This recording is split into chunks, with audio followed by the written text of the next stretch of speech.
Okay. I think we are good to go. Let's see here. That is good. That seems good. Okay.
Okay, let's get this attack speed real quick. A little bit more attack speed. Cool. Cool.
Piece of cake.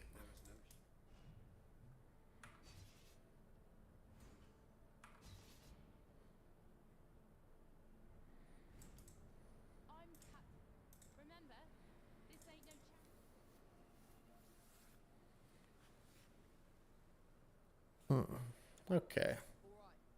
All right.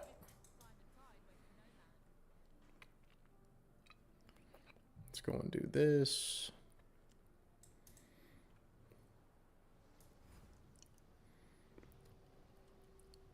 Actually, you know what? I know that just gives us respec points. I'm not sure if we have to do that though. So to get Lily, let's just go and do this and see. Because I'm pretty sure she just shows up at some point. We can get the gems from her.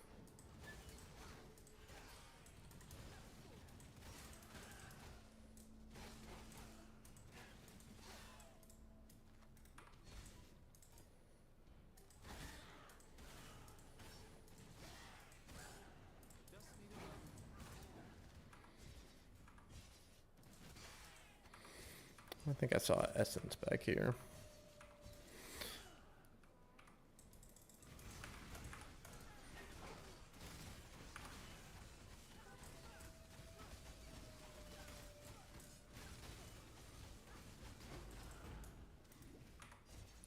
Essences are always good.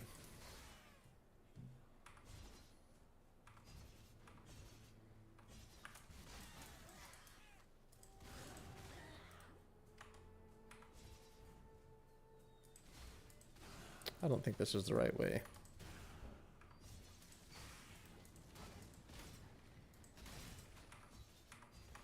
I might have been wrong. I think I was wrong, actually.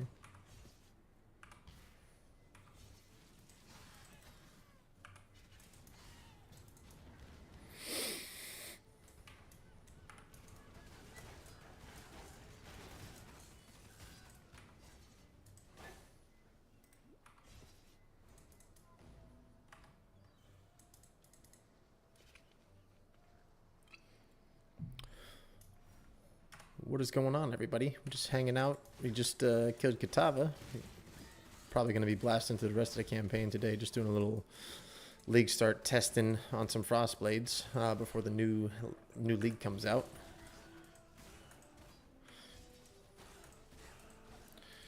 Just trying to maximize the old speed. I don't want to take 12 hours to go through the... Oh, this one might be tough, but we should probably do it.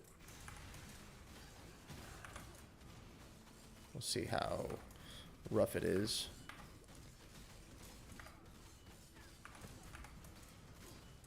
This is a tough one.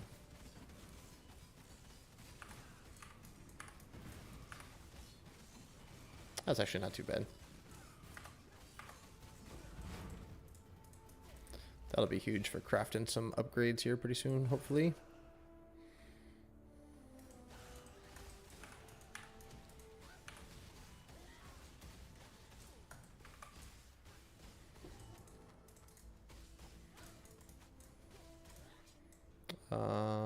No. Oh yeah, we do have a claw that we want to check.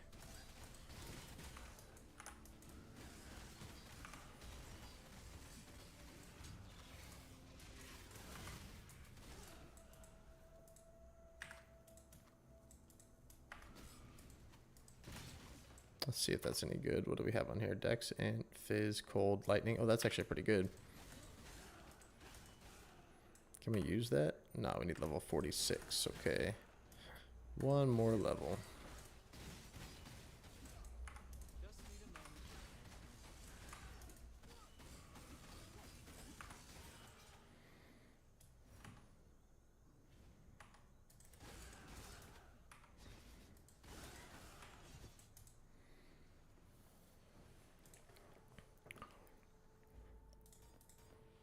Yeah, that's actually a pretty decent claw. What's the 1.5 attacks? Okay, so it's the same attack speed.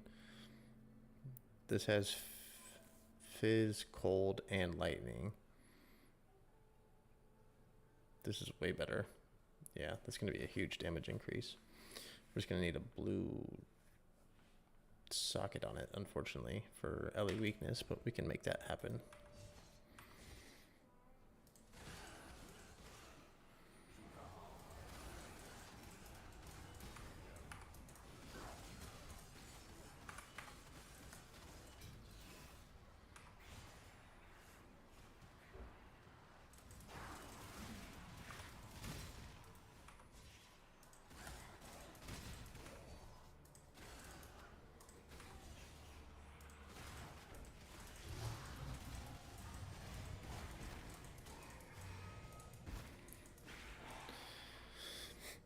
Nothing there. Okay, let's see how rough this fight is.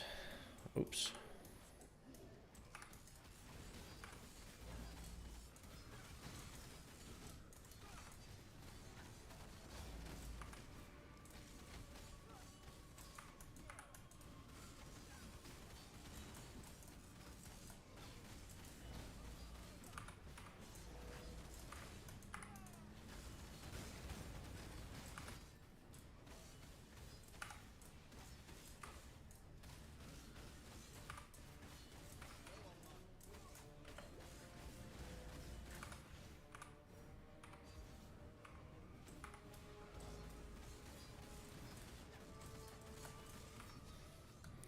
Get your ass over here.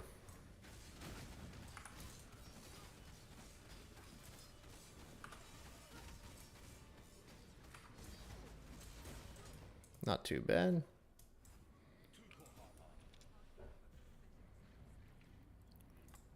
We'll pick that up and we'll put a point into this attack speed. And we'll take that and we'll keep on moving.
Okay, let's just take a look and see. This is at 35.23. We put this on 45. Okay, that's way better. Just need a blue gem somewhere.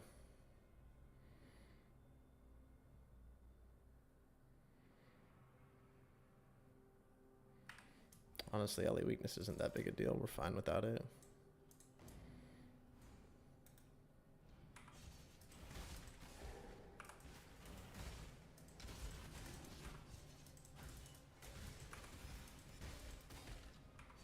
Is there a lab in here? Yeah, there is.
From this point forward, the build feels like honestly really good. Like Act 5 going forward. the first 5 acts are the hardest part in Frostblades. After you get through those, it's usually pretty smooth sailing. All you need is just a decent claw and be able to get. Oh wait, fuck! I don't have enough. I must not have enough lightning. Oh, I must have too much cold damage. I bet. Fuck. Does this have added cold on it? It does. I wonder if we take this off. Put added lightning. Oh, we can't put added lightning. Fuck. Maybe we put faster attacks and see if we can get Trinity going. So one thing you have to be aware of is if you get new weapons, sometimes it can brick your Trinity. So you got to keep an eye out for if you're actually proccing Trinity or not. And so sometimes you have to take some gems out. Like I took added cold out and now I'm proccing it again. So that is one thing to be aware of when you're leveling this build. You got to keep an eye out on that once you put Trinity and Wrath in. Because Trinity is a huge part of your damage.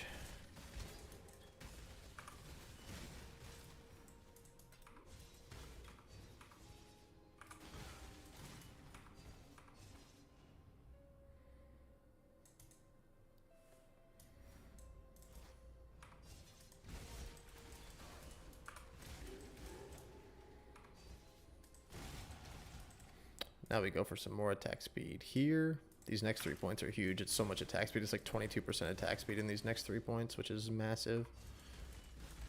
Makes the build feel way better. I probably should have got those before I got these other ones, but not that big of a deal.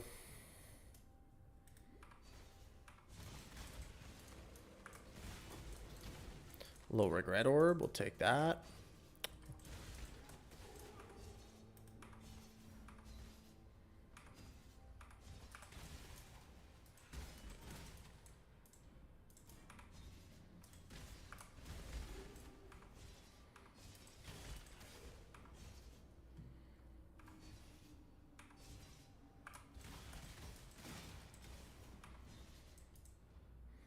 This part should be pretty decently okay.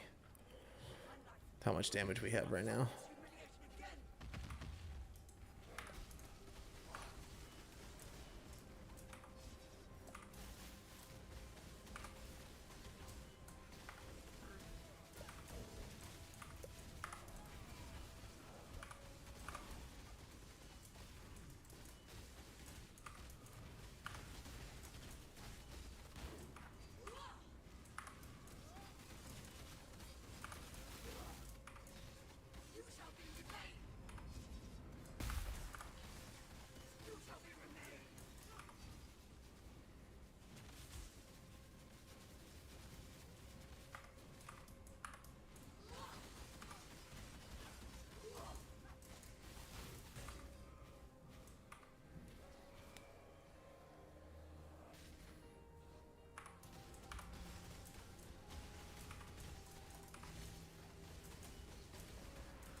Easy peasy.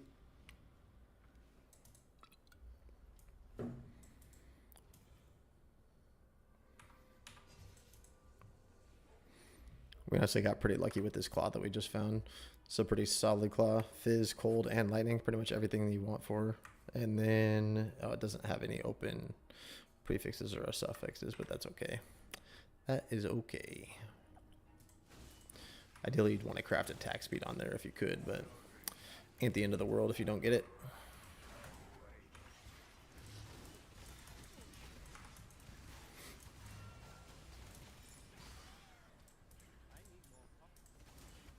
I probably need that chrome.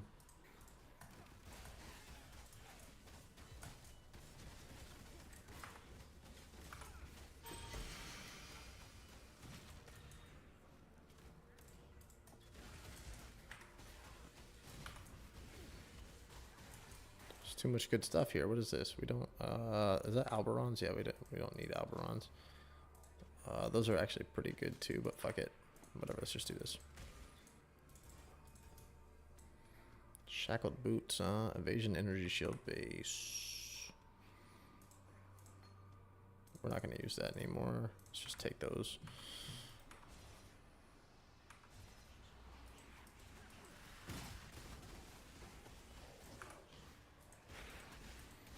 God damn it, there's too much stuff that I want to pick up.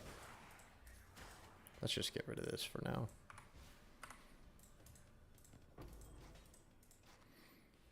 Fire res, stun and block, life, lightning, cold. Yeah, that's better than that. Need more pockets, do I? Strength, casual. We don't need that. Let's just put those boots there.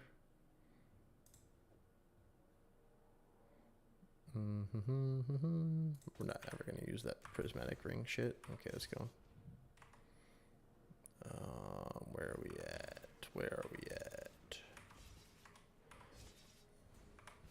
There we go.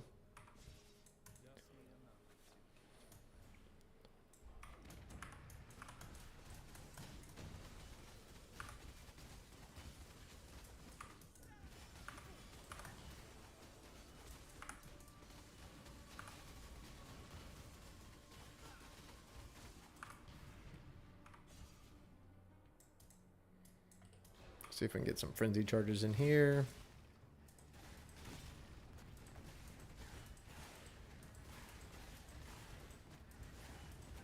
Okay, we got our frenzies.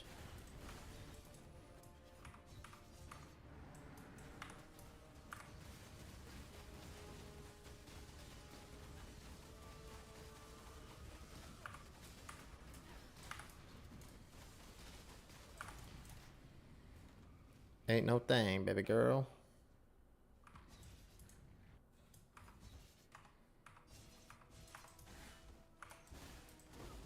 A little alchemy orb. What can we drop here? Fuck.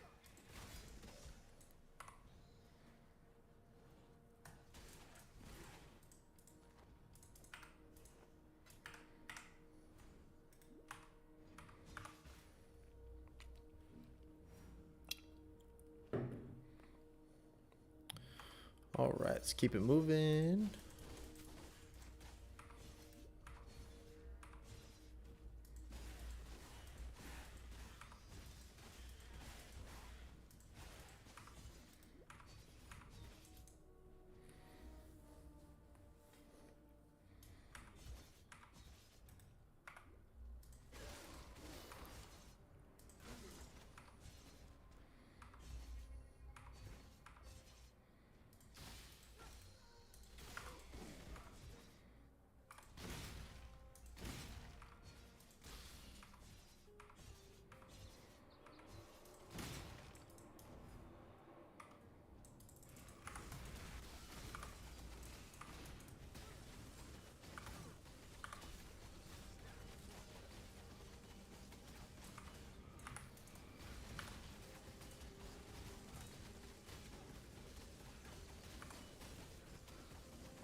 What the fuck was that damage?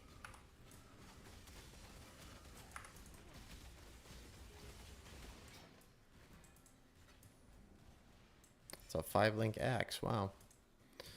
That would be nice if I was playing the two-handed build.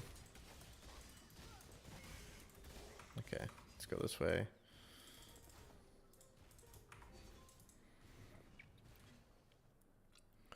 Get some more attack speed. Attack speed is good.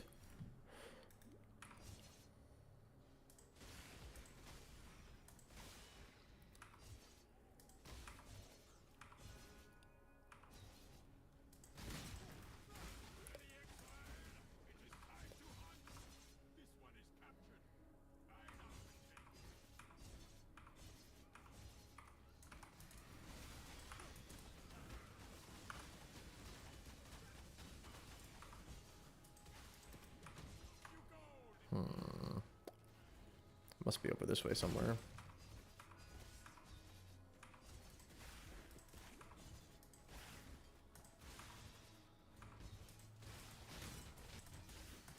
There's a claw.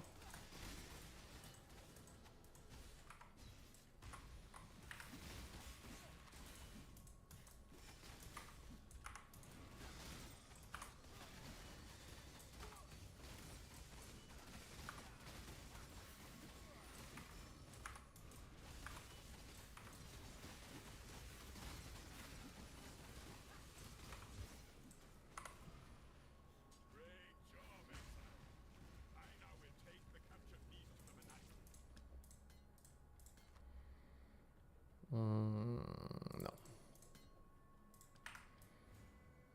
Shit. Normally I'd pick that up, but I'm not going to pick it up right now. I'm not worried about it.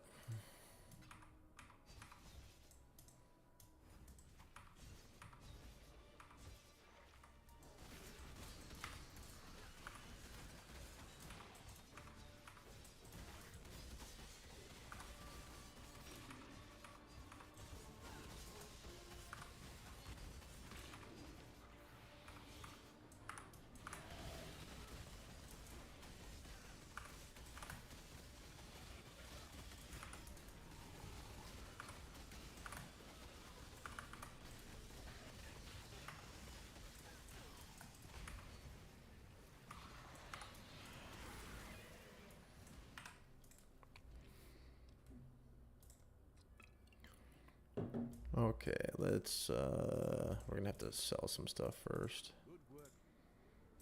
With the another down.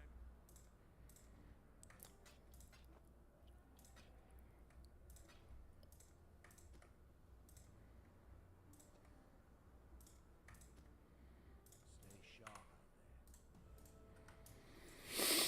Now there's food at fall over here.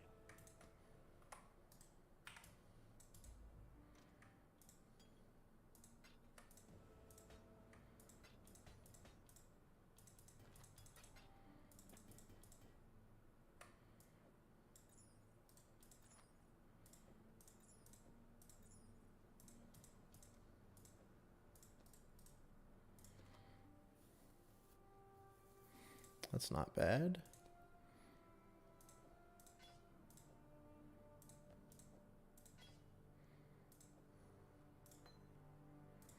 Oh, LA weakness is one that we do need. Rustic sash, no. And this. Okay.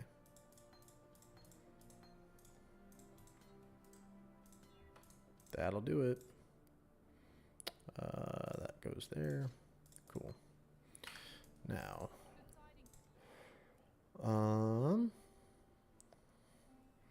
well, you know what? I'm pretty sure I saved it all red. Yeah. Because we're gonna need steel skin, and then we're gonna need ancestral protector. We're gonna need ancestral war chief. And then multiple totems, which is this one.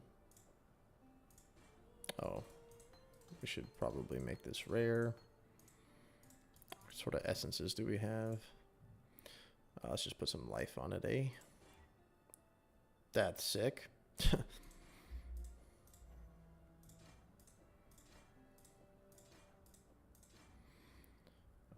Okay, and then Herald of Ice we need to put here. We need to buy Nightblade.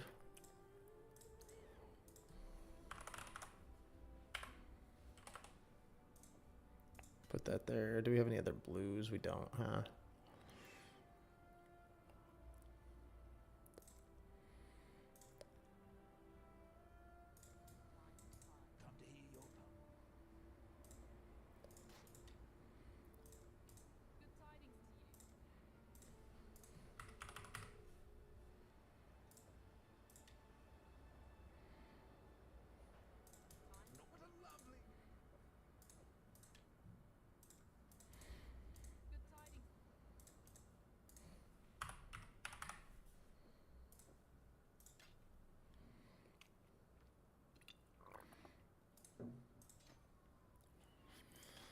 Okay, so I think we have all the stuff leveling up that we need. Rolling Blades, Faster Attacks, Herald of Ice, Wrath, that's Blood Rage. Those are all good.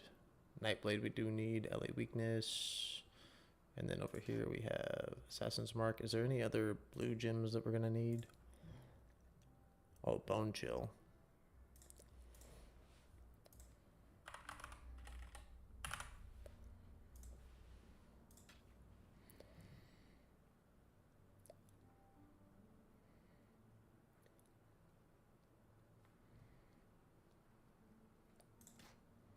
Should be good for now.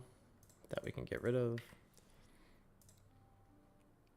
Let's get these attack speed nodes here.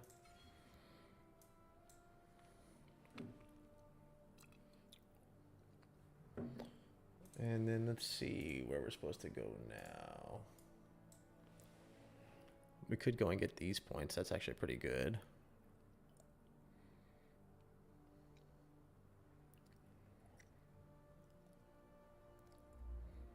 Yeah, this is when we start putting crit in at this point, right? About now. Okay, so let's refund these two then.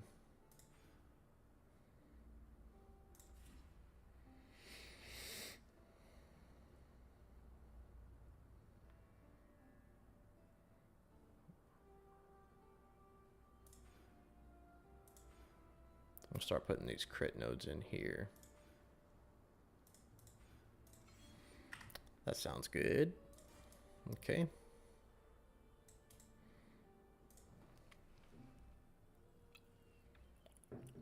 See how this feels.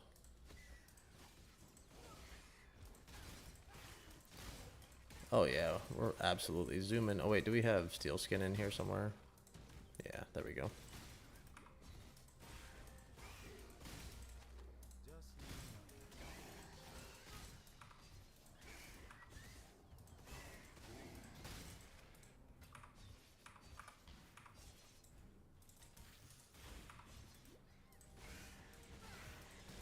Ooh, silver flask, like that.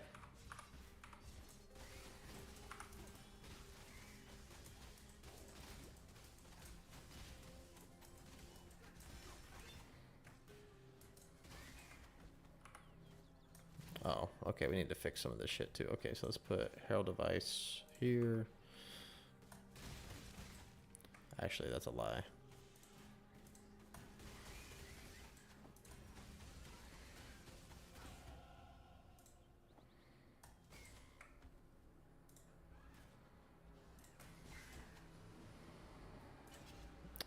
Then we're gonna put Ancestral War Chief there.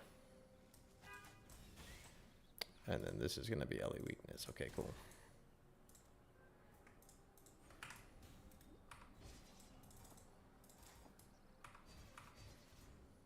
Oh wait, this is supposed to be Protector. There we go. Now we should have it the way that we need it.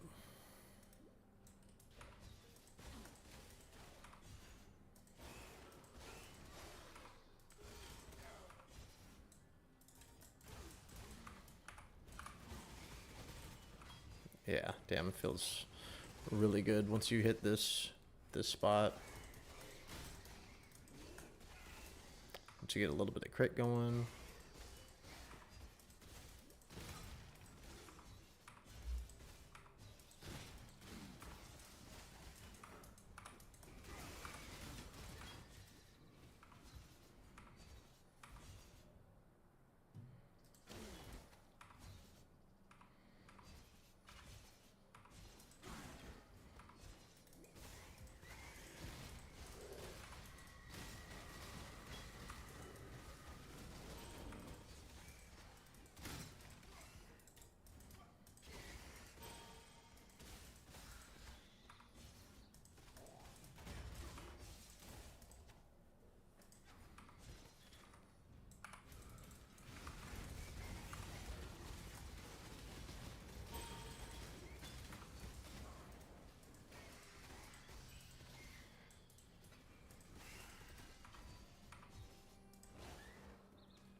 Oh, that's not the right way.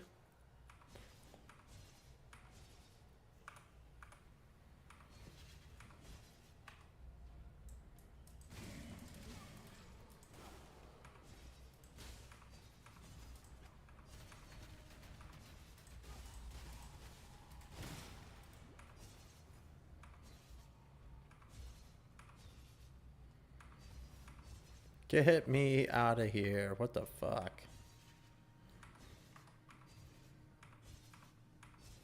Oh, it's one of those ones where you gotta go all the way down and back up. Yep. Gotta go all the way over here, unfortunately. This layout sucks.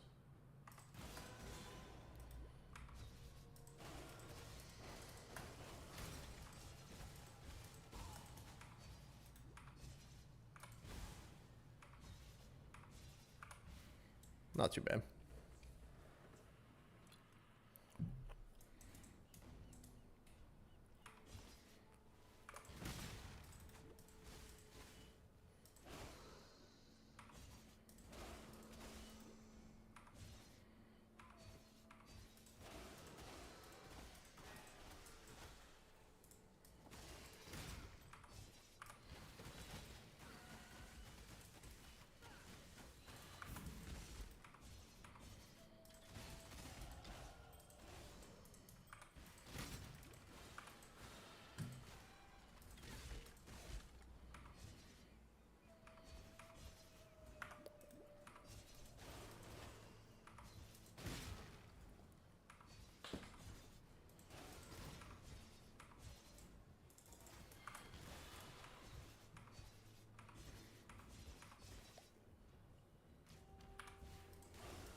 Hey, Nyril, how's it going, buddy?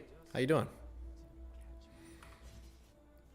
We are fucking zooming now, dude. After last night, we found a new claw, got a couple more passive points, and we're just fucking zooming through the campaign now. It feels really good.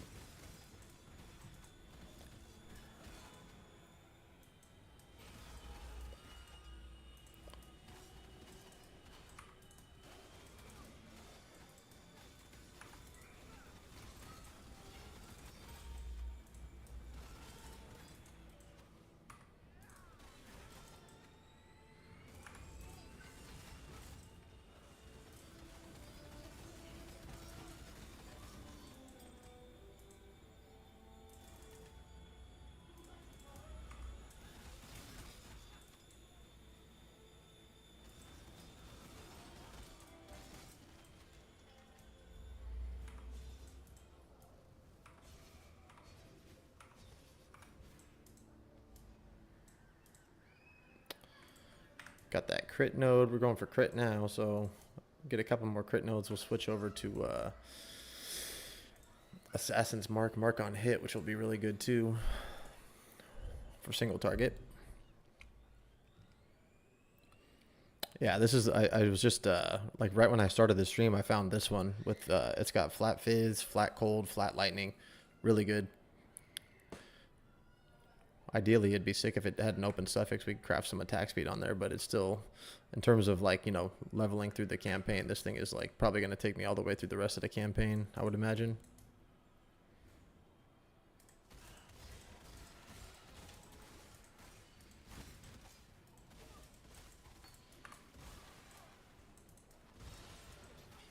And then we got both of our totems too. We have an Ancestral War Chief and an Ancestral Protector now too. So for single target, that's just like a huge boost of DPS.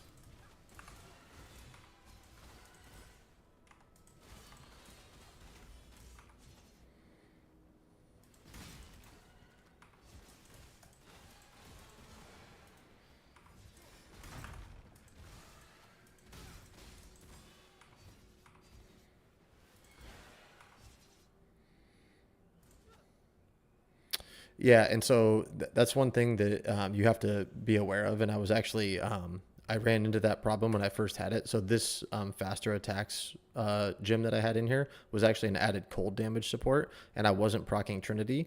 So I took the added cold out and then put the faster attacks in, and I was able to get it, right? So it's one thing that you have to be aware of when you're going through the campaign, specifically with Trinity, is if you get like a claw that has a bunch of damage, you have to see if you're able to proc it. If not, you might have to swap in added cold or swap in added lightning, depending on, you know, what you're missing out on. So that's one thing to keep an eye on when you're going through the campaign.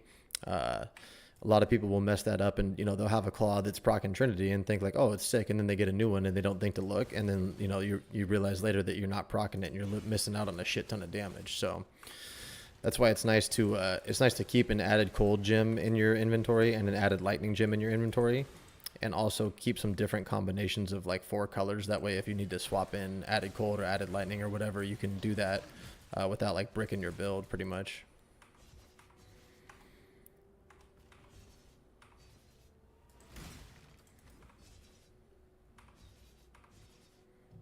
Don't think it's this way. I really wish that they would put them in order of like the ones that you can level up on the top. It seems like weird that they don't do that.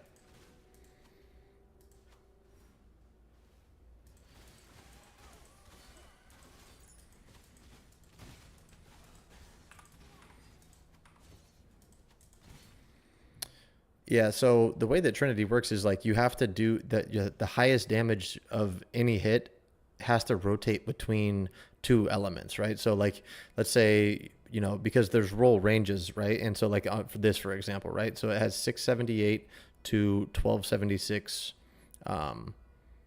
cold, and then 65 to 1179 lightning. So there's a chance that the highest cold damage isn't as high as 1179. So there's a chance that that the highest damage type could be lightning in this case, right?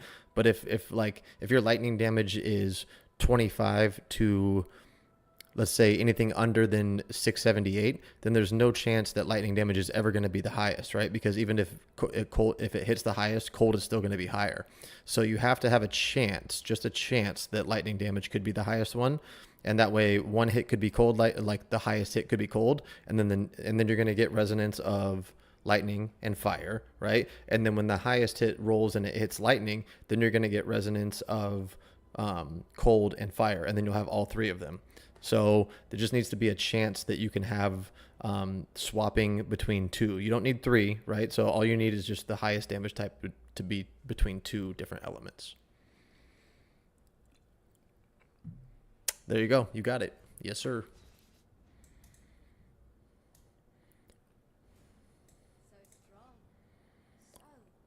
Crit. Where else am I going for crit? Right here. Yeah. You're a gift, don't you see? A sumptuous feast for His Majesty on his wedding day. We are both so touched by your generosity.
I wouldn't try and vol it immediately. No, I would wait until, honestly, the Vol War Chief isn't that big of a deal.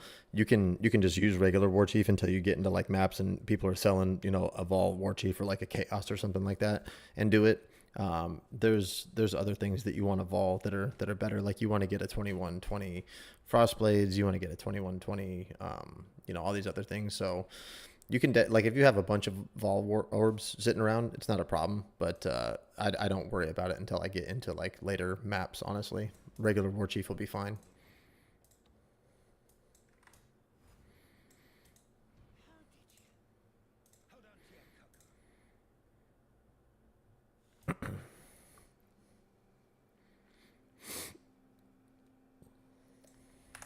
Let's see here.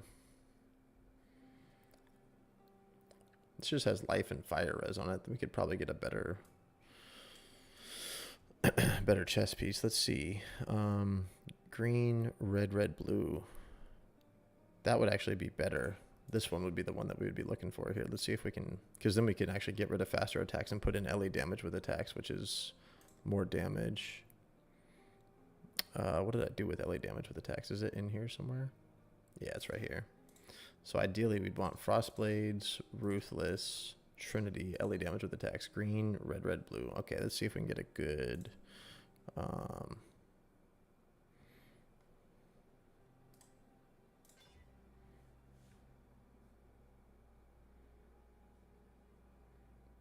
That's actually fine. We can just craft on life onto that if we need to.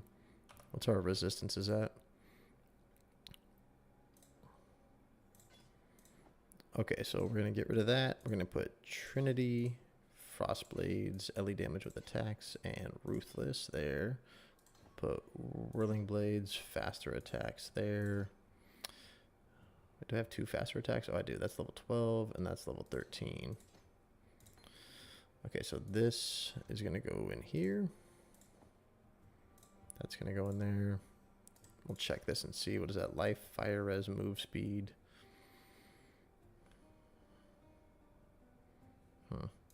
We'll hold on to that just for now. That we don't honestly need. We'll just sell that.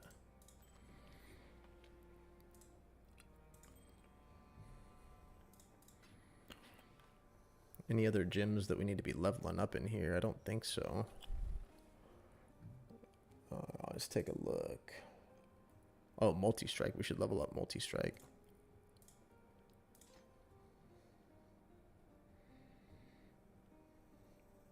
Oh, and life tap. We should also get a life tap, but we don't have any other red sockets. Oh, wait, yeah, we do. Let's go back here real quick, actually. We might actually be able to put in Assassin's Mark right now. I think Assassin's Mark, mark on hit, and life tap would probably be better. Life tap.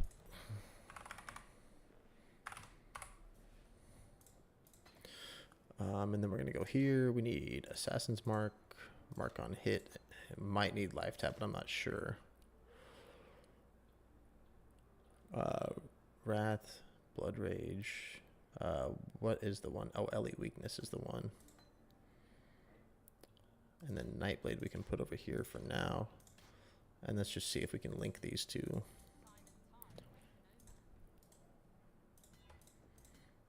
We probably don't need life tap just yet anyway.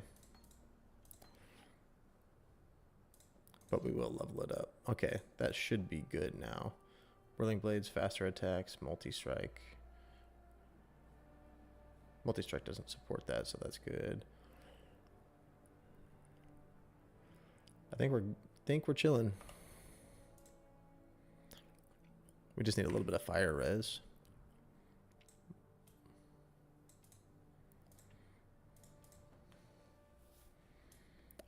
That's okay for now. We should be doing pretty good damage now.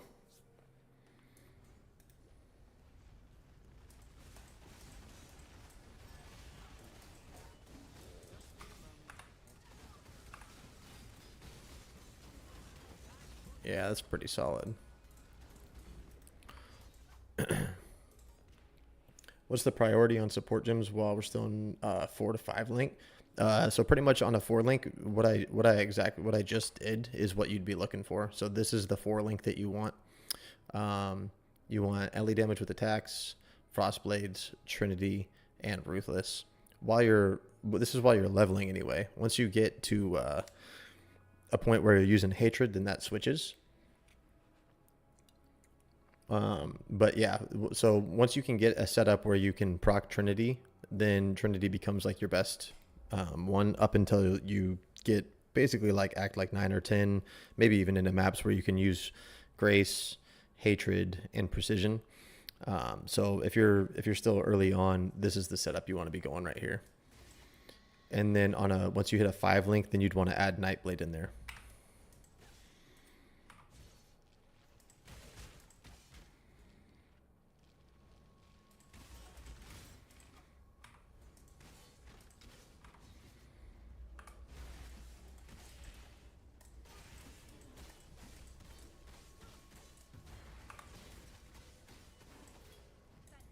I didn't mean to click on this shit. Multi-strike better than Ruthless or Ellie? It could be. Actually, I'm not 100%. Let me see here.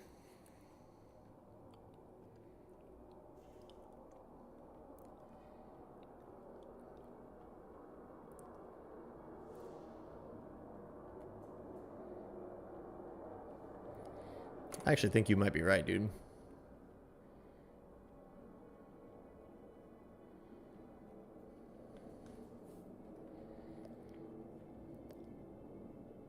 $67, $62.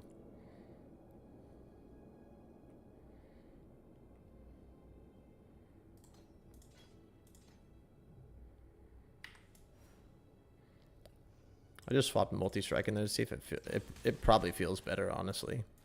I think you're right. Multi-strike's probably the move.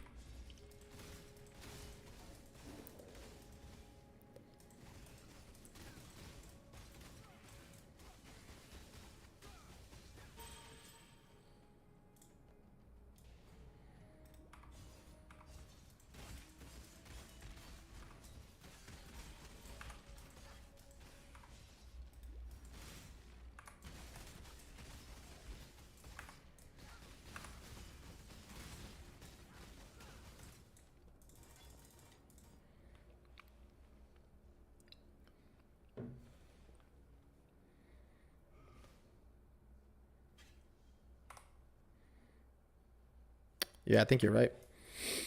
I think you are right.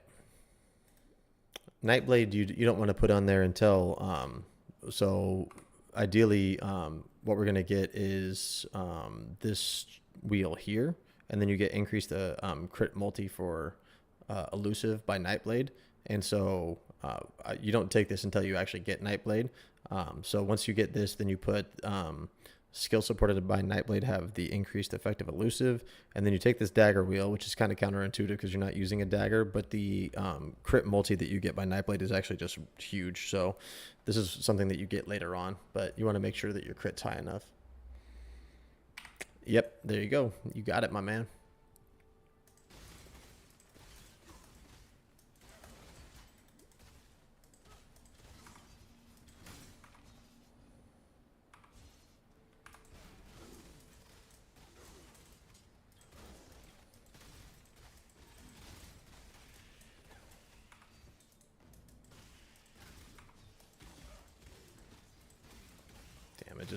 It feels so good, man. It's like, it's funny going from, the first like acts like 1 through 4 or whatever, where you're just like literally sitting there attacking enemies for an hour trying to kill them. Then you get into like act 7 and you're just blowing through the whole campaign. It's crazy. Hell yeah, dude. I love that. That's awesome. I'm glad it's helping you out, dude. Like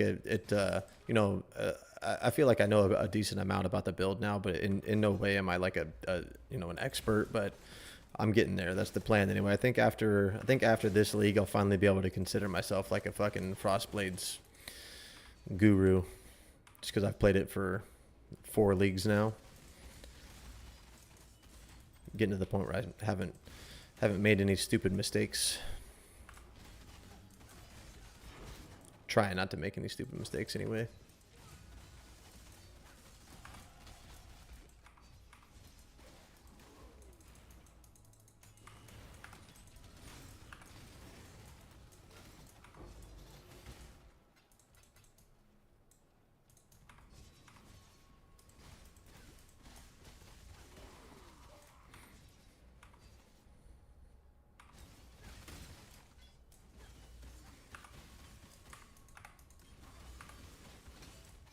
I don't know if you've watched of any of like Zish's content, but he's the dude that I learned everything from, man. He's the man when it comes to this build, dude.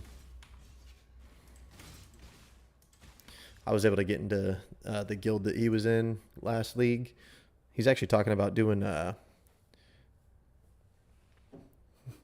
That's funny, man. Like everything that I start talking about is shit that you just randomly type in chat. But yeah, like I said, he was the dude that I learned everything about this build from, and I was able to started following him on his social medias and his streaming platforms and stuff, and he randomly just was like, hey, if anyone wants to join the guild, let me know. And so I joined the guild, and it's a super good guild to be in, man. We like Frostblade's beginning of the league. Like if anyone gets a late start or something, there's just like a shit ton of gear that's in the guild stash that'll help you while leveling, and all kinds of stuff like that. People helping you out with your builds and questions and shit. So that's how I learned like pretty much everything that I know about the build last league.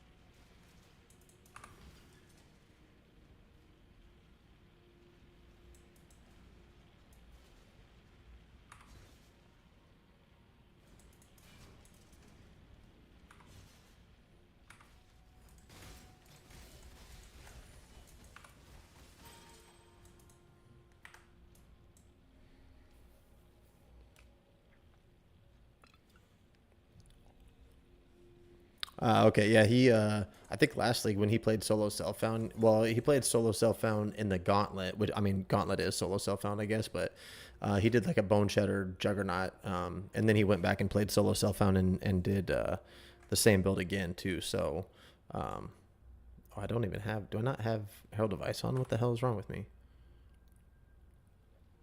Am I tripping?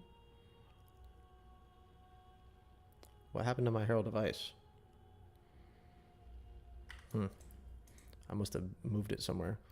Uh, yeah, he has played solo self found Frostblades before. I just don't know if he has like a ton of content out there. So I decided to do it. So anyway, I'm glad that that it's helped you out for sure. That was my first ever experience doing solo self found, and I had a blast with it, man. I thought that the build was gonna struggle in solo self found to be able to kill all four of the pinnacle bosses, but I had no problem with it whatsoever, man. I fucking breezed through all of it. It was crazy. Granted, it was Affliction League, so currency and gear and stuff was much more easy to obtain than it would be maybe in in this league. But I still like getting. I think that the two biggest things are getting a yoke and getting a heat shiver. If you can get those two things, then the build is like a breeze to play. I don't know what the hell happened to my Herald of Ice, man. Hope I didn't throw it away.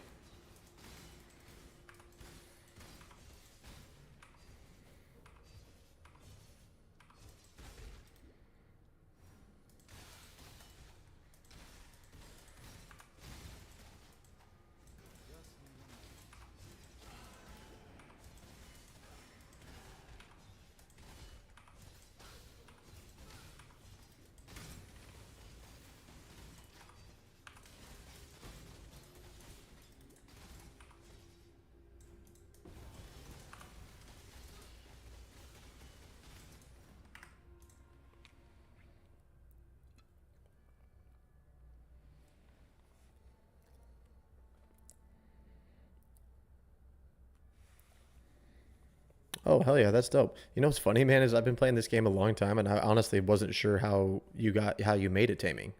I'm guessing that's what it is. You have to turn in 3 barracks, and you get a. Is it all three of the? Because there's like barracks for spite, and I think there's a couple different ones, right? So you have to find all 3 of the barracks and sell them or something like that, and that's how you get a taming. I didn't even know that, to be honest with you.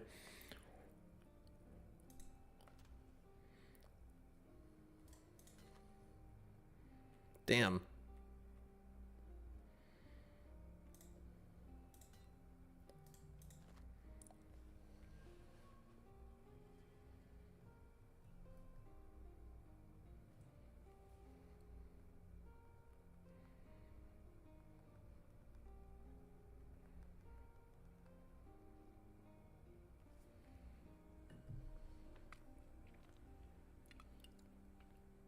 That is good to know.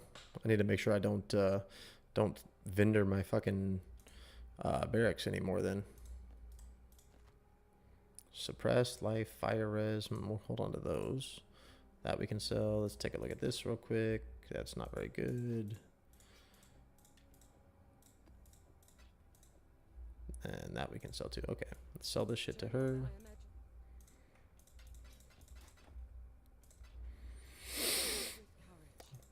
That's what I was gonna do. What happened to my Herald device? Is it, hopefully it's in here somewhere. Did I just lose my Herald device? Oh no, maybe I put it over here.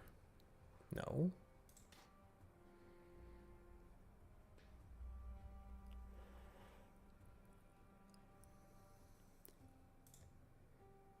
Oh, there it is.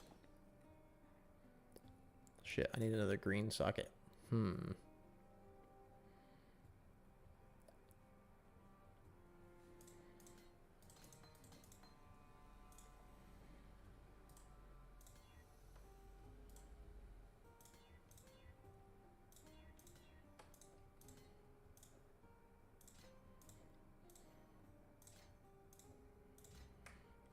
Okay.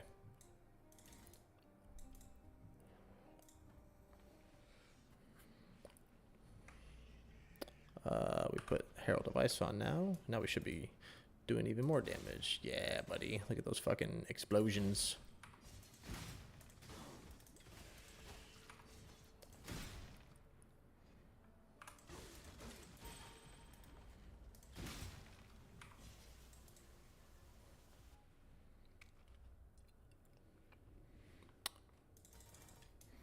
Oh, where's my frost blink at? Ideally, I would like that to be connected to bone chill, but don't have a way to do that right now. That's okay.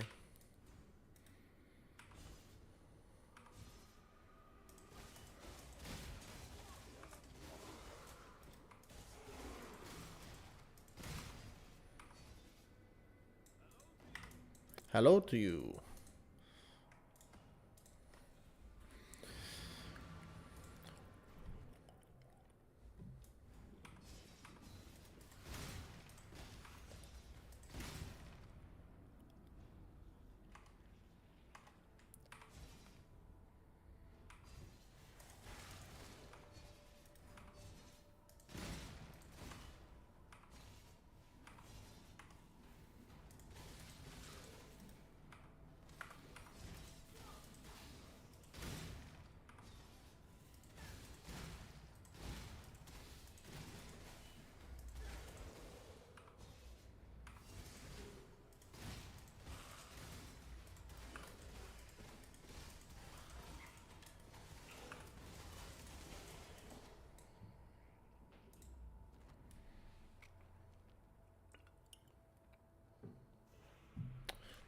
Never understood why you're using life tap. The only thing that you need to use life tap on is your assassin's mark.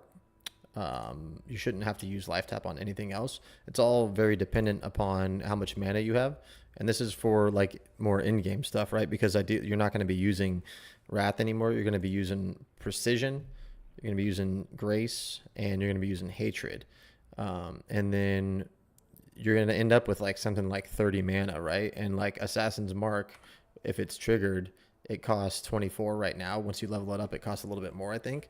And so the reason why you put life tap on there is just to be able to do it without running out of mana. Yeah, it's just because Assassin's Mark has a high mana cost, and we reserve so much mana in this build that you're not going to be able to cast it if you don't have it on life tap, depending on how much reservation efficiency and shit you have. So that's why you run it on life tap. If you can afford to get away with not having it on life tap, that's good. But most of the time, especially like going through like early progression and stuff, you're going to need to have it on life tap.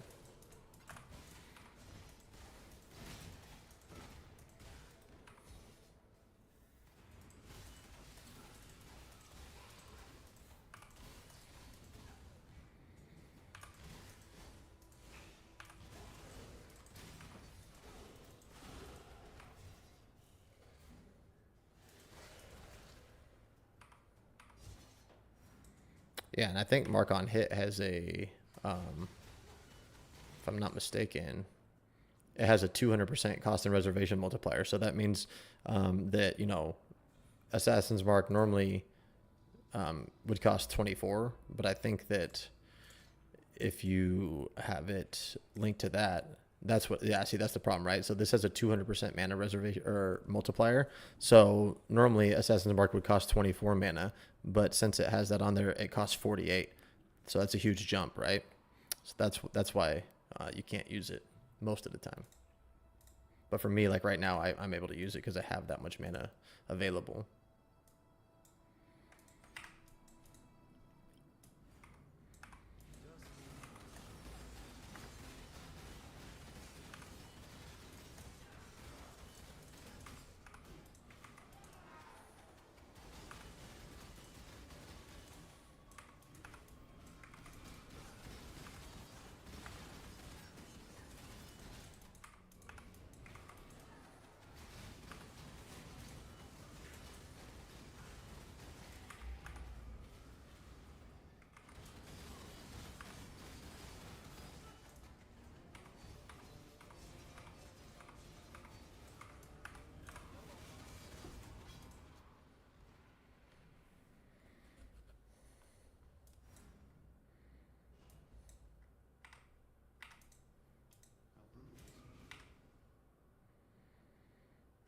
Well, I guess we can just use a portal scroll. We have enough of them.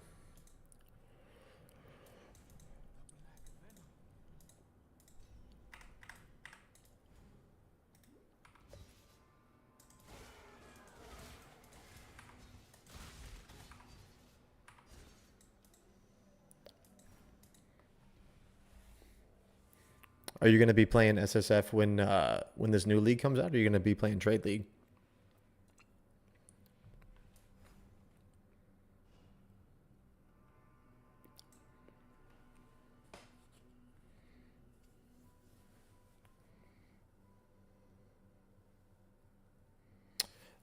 Abyss, you're not going to want to run Abyss anymore. Abyss was only busted because of the affliction mechanic and the purple wisps having an effect on the spires that it wasn't intended to have, but GGG just left it in the game because they didn't feel like going and fixing it.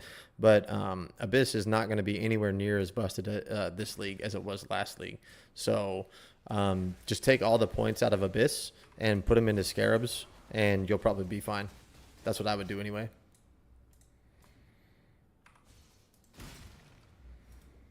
There was a mechanic last league, if you didn't know, with the purple wisps, where it made them made enemies fire extra projectiles, and the spires got affected by that, right? So when the spires from Abyss would shoot out rare monsters, instead of shooting out one, the Abysses would shoot out like fucking 10 rare monsters each, and that was just giga juicing the amount of rare monsters that were in your maps. But they took that out this league, so Abysses are no longer going to be affected by multiple projectiles. So it's going to be literally like 10 times as bad this league. So I wouldn't run Abyss unless you like really love running Abyss for some reason.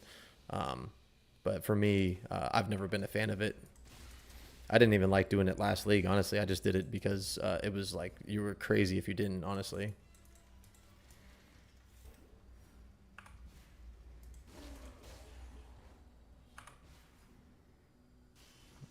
Oh, shit. I did that terribly.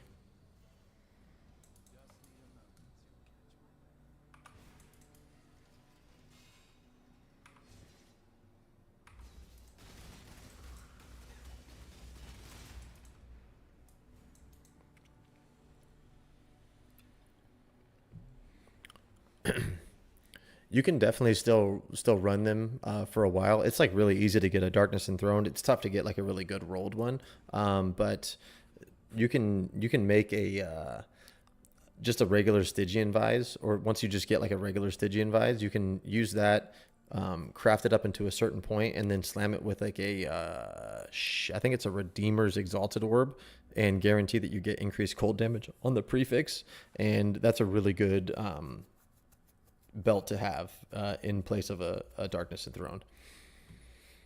But the nice thing about this league too is that you're going to be able to spec into different stuff. So you know you can spec into maybe what do you call it, abyss on one of your trees until you get a pretty decent darkness and throne, and then just switch that shit out later. You know what I mean?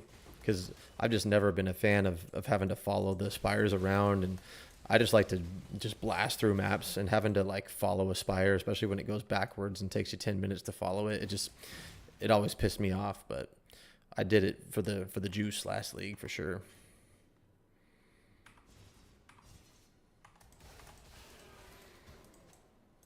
I should probably go and do some of these too. I like literally have been holding off on doing these hideouts forever.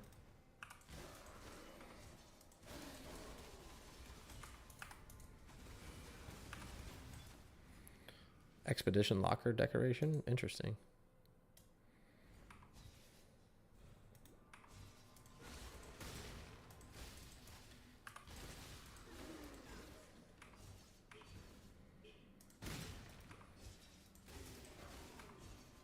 This is not the right way. Did not think so.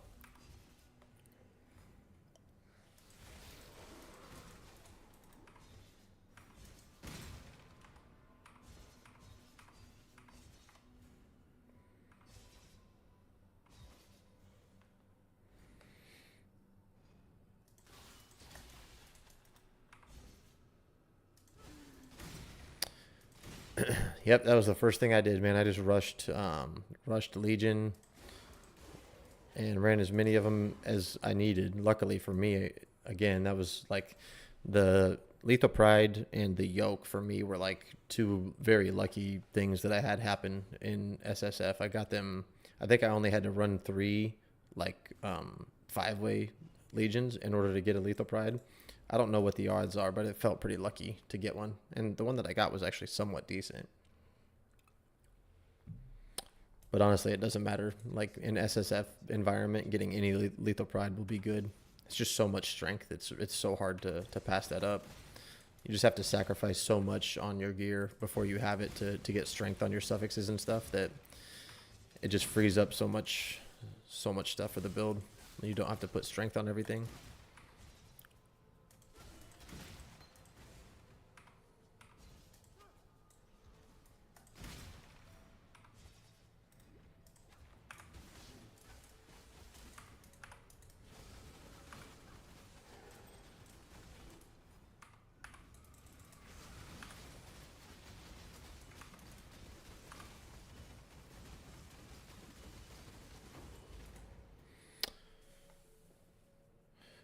Honestly, I would, once you get a Lethal Pride, no matter what it is, I would focus on doing some other things after that. Probably essences. You know, essences this league, I'm not, it's a gamble. I'm not sure how good they're going to be. But that's the easiest way to craft a good claw, as far as I know anyway. So maybe like, and you're going to need Veiled Chaos Orbs too. So I would probably do something in like an SSF environment, like Betrayal, Essence. Expedition is actually really good too, just because ROG can craft you some crazy good items. So in an SSF world, like those 3 things, you're gonna have to have a Veiled Chaos Orb if you want to make a good weapon, and you're gonna have to have essences if you want to have a good weapon. Ideally, you want to start with a fractured base, and I think fractured bases are going to be a lot easier to come by this league, so that's nice because they got rid of a lot of the other arch nemesis like mod conversion things, so all of those are going to be gone. So I have a feeling that fractured items are going to be a lot more readily available this league. So find a fractured claw with attack speed, and then focus on getting Veiled Chaos Orbs, essences, and then worst case scenario, you can try and get a good claw through expedition to hold you over. That's what I would do.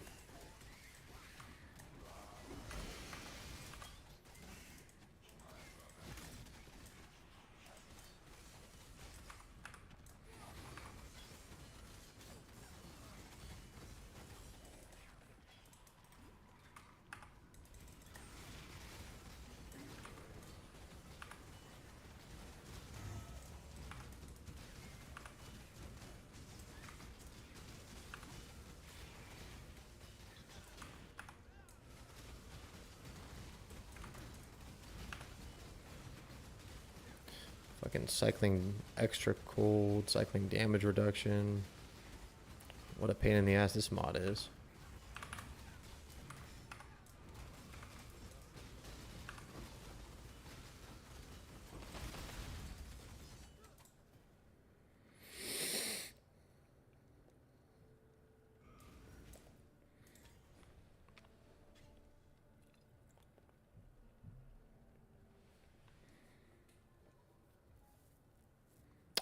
Interesting. That seems like I kind of figured, like after I did a couple of runs and realized that the Karui boss was the one that you would need. I started doing the same thing too. I started off with 5 ways and then I dropped it down to 4, and then I would just usually go and kill like 2 of the bosses, and then go back. I would kill the Karui boss, I think, and then one other one, and then just rotate back and forth between those, and then I would kill like one of the other boss and just try and get the Karui boss to spawn as many times as possible.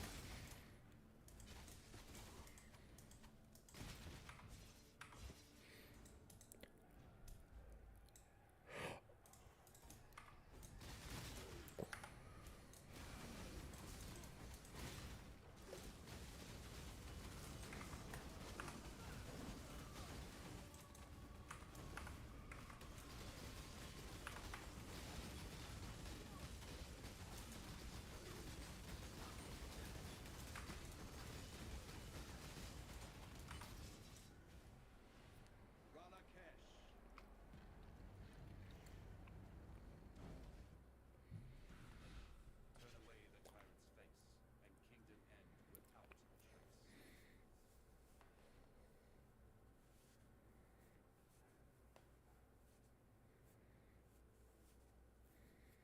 Yeah, so I have a feeling that it's going to be a pretty decent drop chance from Katarina, though, honestly. And that's just me speculating, too. So I don't know if the drop chance is super shit, then it's going to be tough. You'll have to find another way to craft.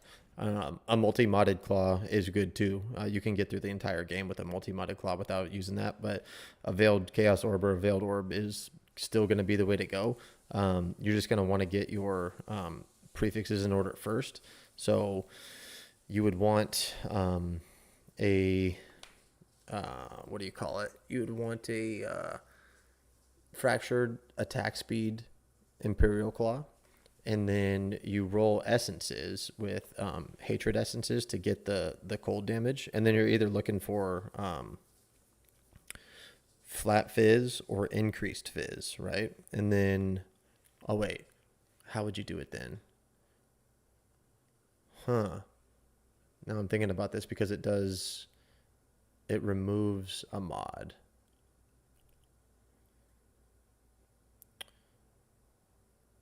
So I guess you'd have to get a essence mod with like flat fizz or increased fizz, and then another prefix, and then you'd have to use a veiled. You'd have to go.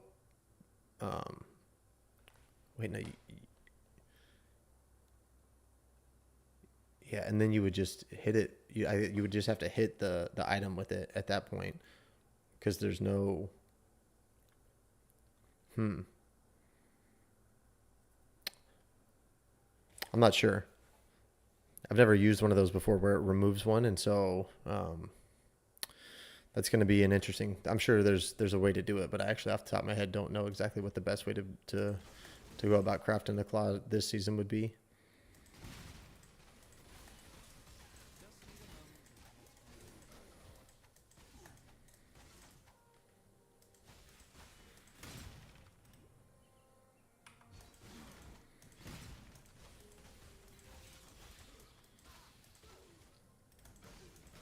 I guess you just have to have any item with the two mods that you're looking for, right? So either you'd want the hatred mod, and then you'd want another good one like flat fizz or increased fizz, and then any other mod would be fine. And you're basically just hoping that it removes the shitty mod and puts on a veiled prefix, and in which case you could either craft on increased fizz or Ellie pin.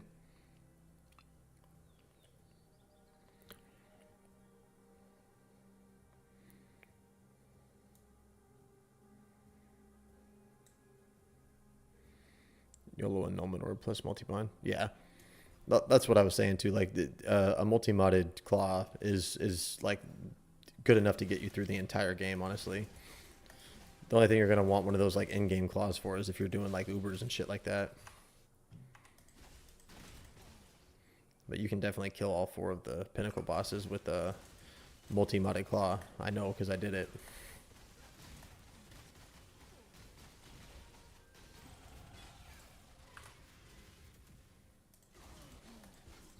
What were those boots? Oh, if they only had move speed on them, that would have been sick.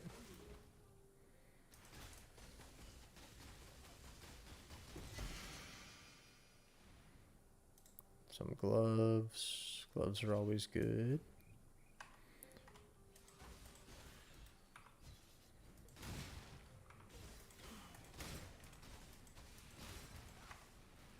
Where the hell is this? Oh, there's a shrine over here somewhere, but we gotta find the...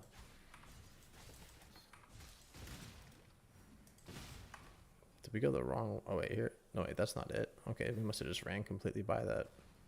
Wherever the shrine was then.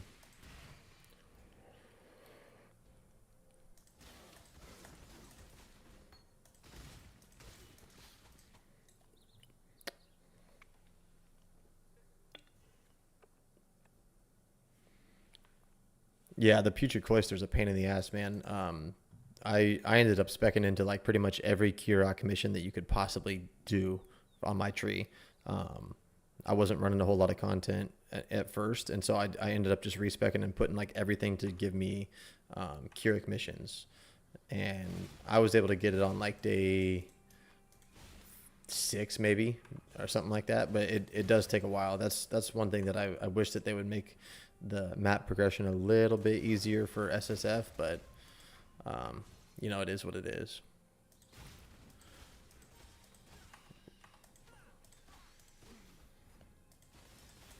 Just need a moment to catch my breath.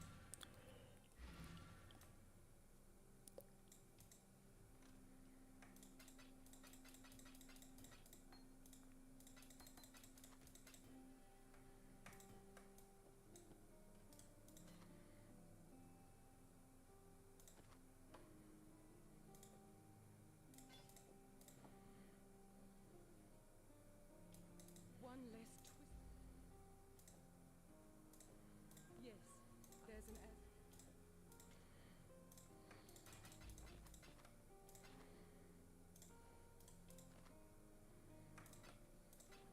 Keep your life to your own. Goodbye.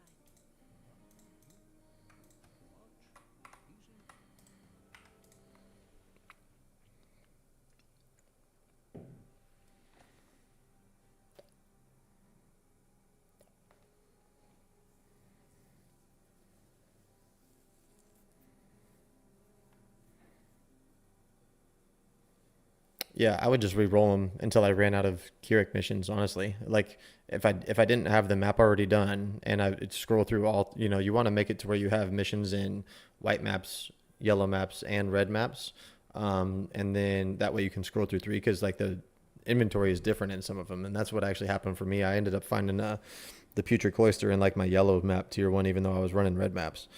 So make sure that you have the ability to scroll through all 3, and then however many missions you have, just search through every single one until you get lucky and find it. That's really the only thing you can do, unfortunately.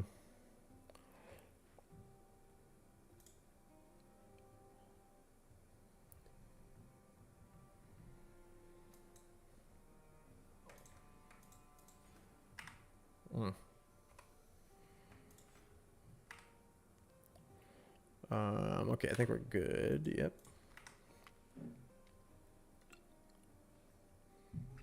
You have to actually run those tiers of maps, right? So like you earn missions for them based on running them. There's like a certain % chance to get a Kirok mission on completion, and so you just have to run like maybe like 5 or 6 yellow maps and 5 or 6 white maps, and then he'll give you missions for all of them, right? So if you have a bunch of like red ones that are already like you have red missions, don't worry about it.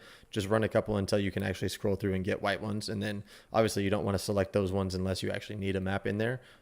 But it'll just give you another opportunity, like 2 other opportunities, in order to scroll through those and see if any of the unique maps that you need are in there. So just run a couple of white maps and yellow maps, and you'll get them for that. Now this, I'm pretty sure I ran past this fucking thing.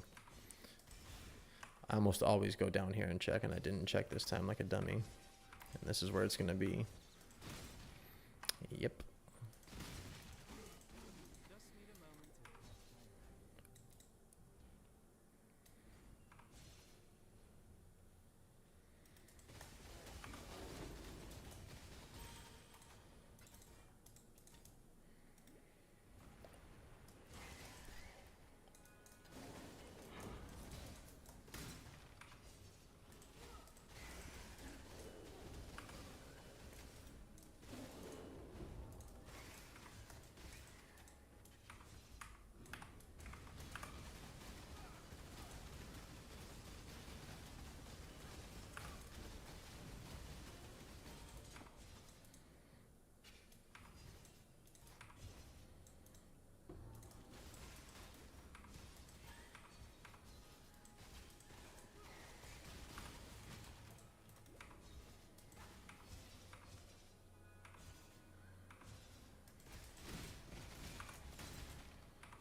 It's really tough to find a cluster jewel that's going to be useful.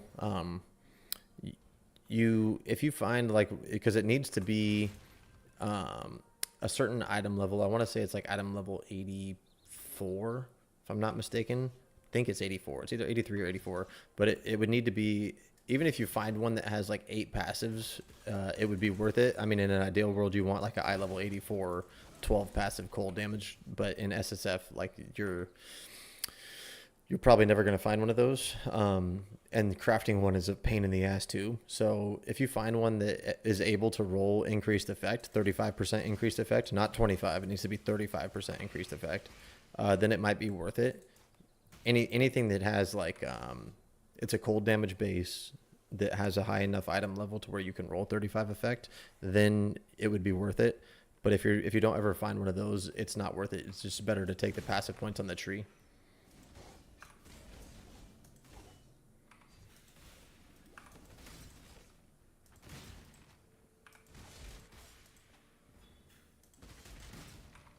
I don't remember if my setup had a cluster jewel, honestly. My SSF one.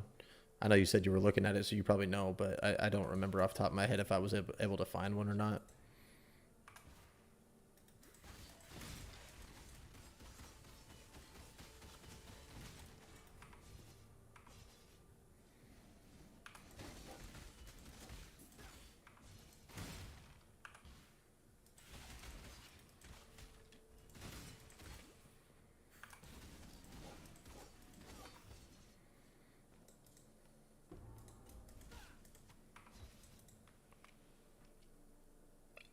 Yeah, I didn't think so. It's really hard to find those. Actually, I can.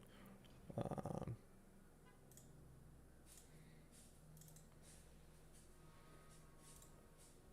yeah, no, mine didn't have one.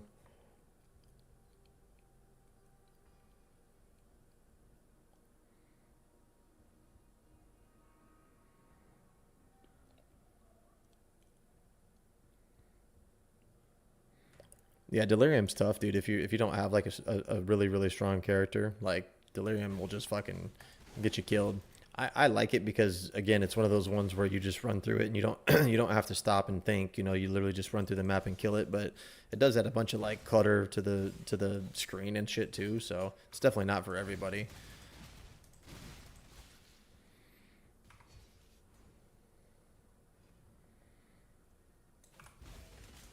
could, another thing to say about the possibility of getting it next league too is that it's going to be much easier in SSF to get delirium on your map, every single map, if you want it. You know what I mean? Like before, it was all locked behind sextants and all kinds of shit like that. And so, you might get delirium on your map 1 in 3 maps if you weren't getting lucky with sextants and shit.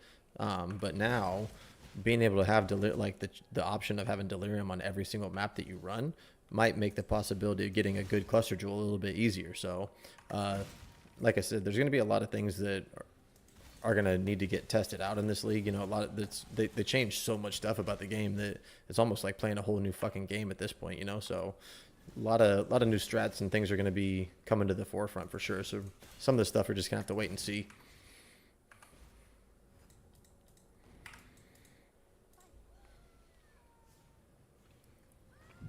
I think the most important thing about this game, though, like obviously you want to make a strong character, right? But like I think you should have fun playing the game. You know what I mean? And if there's mechanics that you don't like playing, I would much rather have like not the strongest character for a while and enjoy playing the game than play some shitty stuff that I don't like just to make a strong character. So that's my 2 cents on it anyway.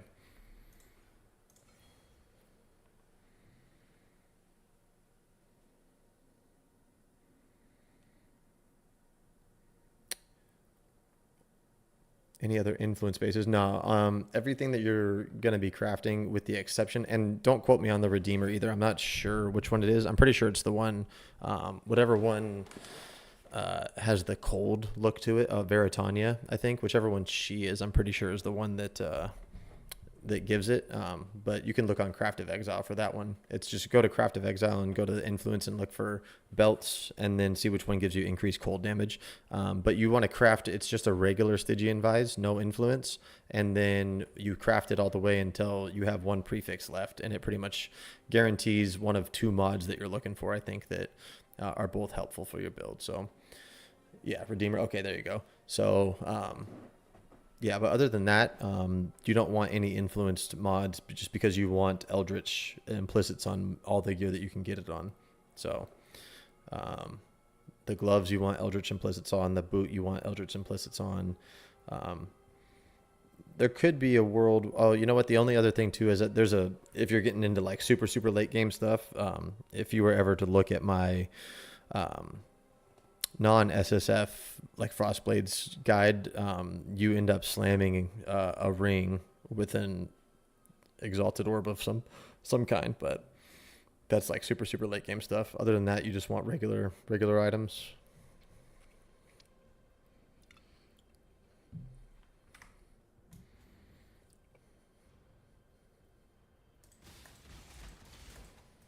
Just need a moment to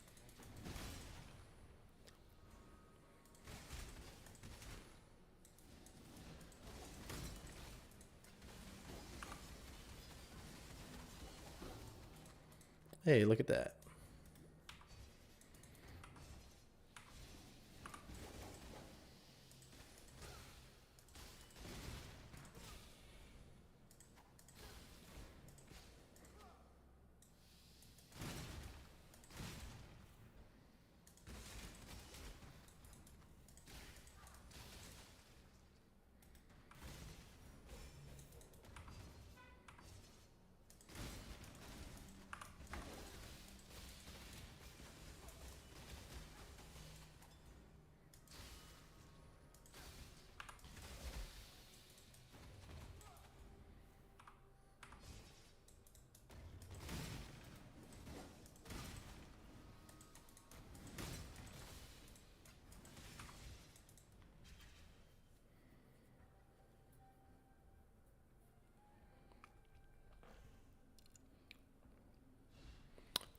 Yeah, you don't want to use when a unique enemy is in your presence because the +2 strikes is for mapping. When you're doing bossing, the +2 strikes does nothing for you, right? So literally the only thing that you use +2 strikes for is for your map clear.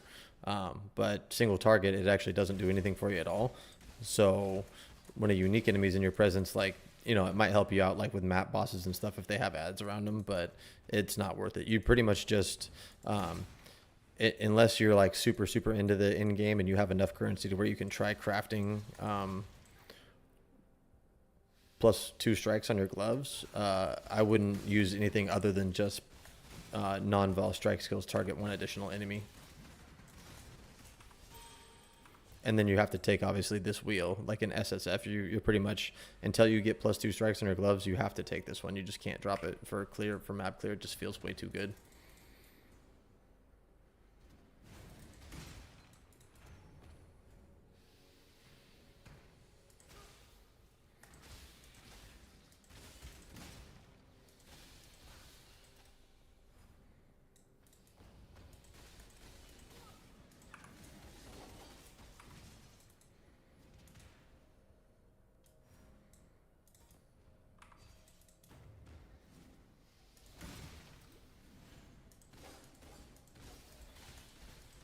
It's honestly not that big a deal to not have the +2 strikes in your gloves, like, because that wheel does give you, I think it gives you attack speed, right? I'm pretty sure.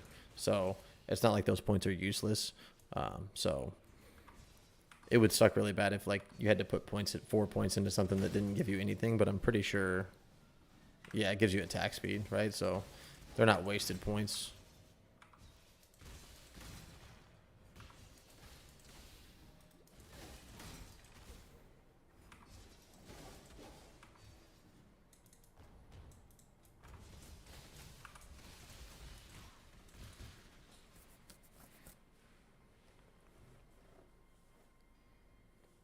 Yeah, that's the only way that you can get it now, coming up on next league. So you have to get that in place of hatred effect, which is a little bit of damage loss.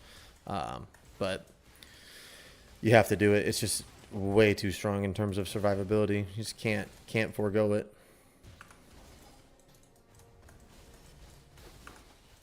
One thing that will be nice this league too is I just saw a list of the tattoos that are coming out next league, and blind on hit is one of them. So if you you can never make that fucking thing. If you get like 2 tattoos with blind on hit for 10% chance to blind, that's probably enough. You might want to get 3 just to be safe, but that's definitely going to help out your survivability with your evasion quite a bit. Blind is a pretty big source of evasion. So that'll be nice. And then you can get a little bit like if your crit's not capped too, you can get increased effective marks, which will help a little bit with your crit capping through Assassin's Mark. So some of the tattoos are going to be good. We don't really need the dexterity, and we have a lot of dexterity in this build, so it'll be nice to be able to replace those with some, like, you know, resist tattoos, chaos res, stuff like that.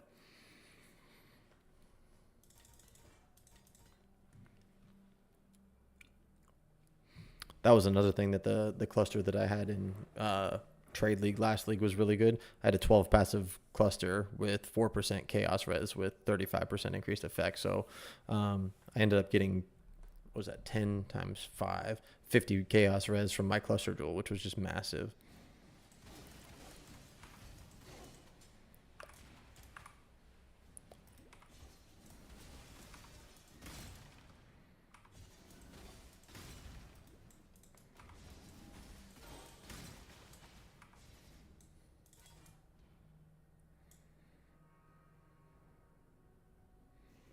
Yeah, Mark Effect is probably the one for sure.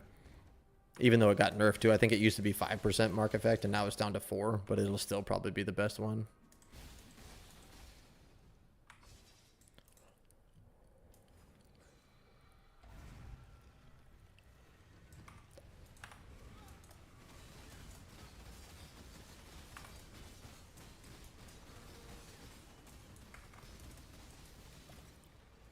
You're definitely going to want to get blind on hit though. So like, I wouldn't forego those. I would get blind on hit first, and then if you have the space for it, then get Mark Effect afterwards.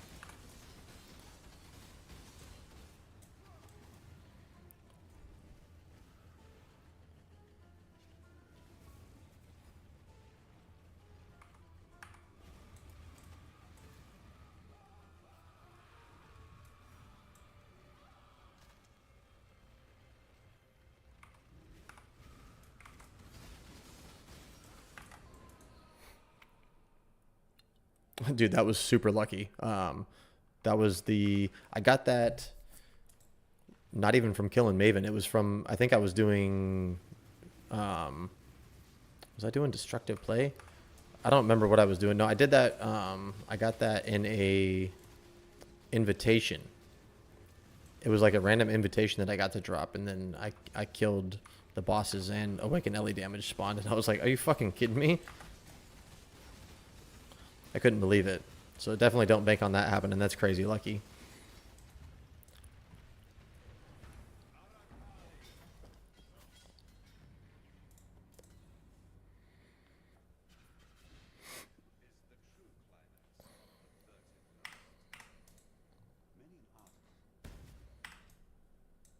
hear that?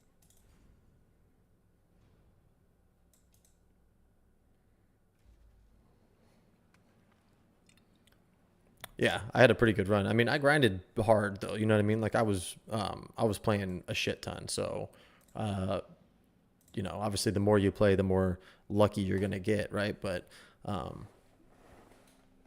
even still, yeah, it's very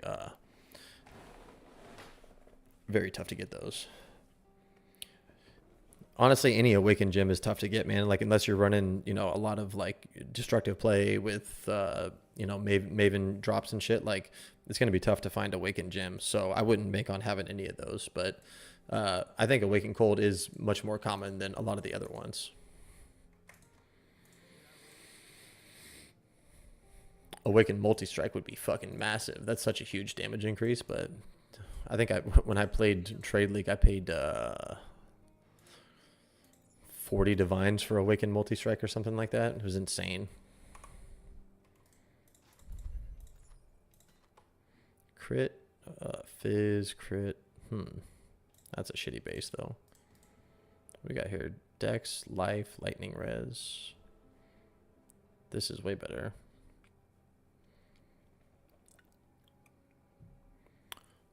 We need a green and a blue though, eh? That'll do.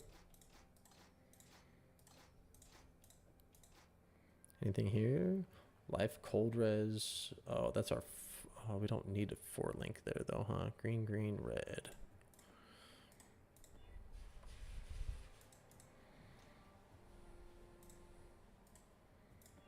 Hey, look at that. Oh, we probably need the intel. Oh, we don't need the intelligence. Look at that. Dope.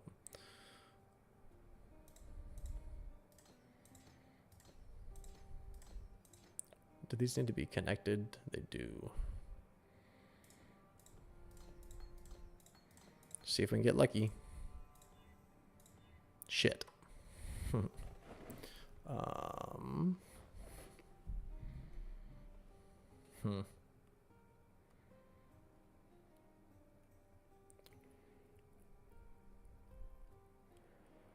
Well, for now, let's just put these here. We'll save those gloves for later.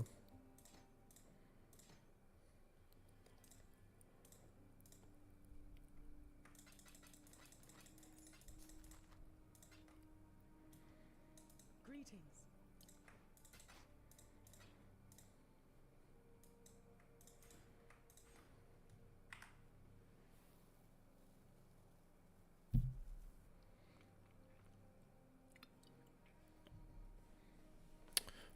When I was talking about destructive play, I was talking about running. You would want to run Maven, Maven Witness bosses, right? So the way that I did it, I would just run 10 different favored maps and then have Maven Witness all of them. That way you could run your Maven invitations. But I always did it where I was running destructive play while I was doing Maven invitation farming. So that's why I said destructive play, but it doesn't affect it at all.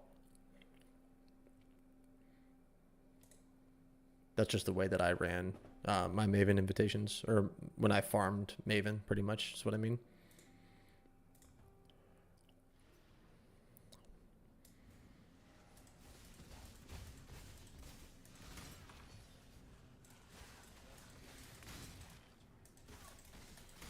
But I do think, actually, now that I think about it, on Maven Witness maps, I'm pretty sure that there is a chance for the bosses to spawn awakened gems. So I think, yeah, I'll send you a link to our Discord actually as well. But I do think that, and you might need to look this up, but I'm pretty sure that in one of the like recent changes, they made it to where if Maven's witnessing a map boss, there's a chance that the map boss will drop an Awakened Gem. And obviously, if you're running destructive play, where there's a bunch more map bosses, then that increases the chance that Awakened Gem will spawn. Pretty sure that's how it works. Let me get through this zone real quick, and then I'll send you a link to the Discord channel.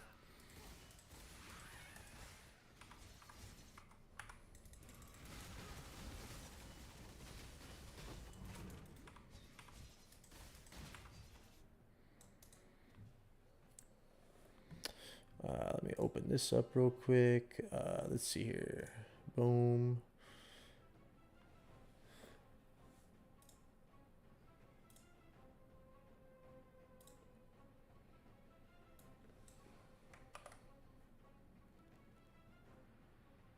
There you go.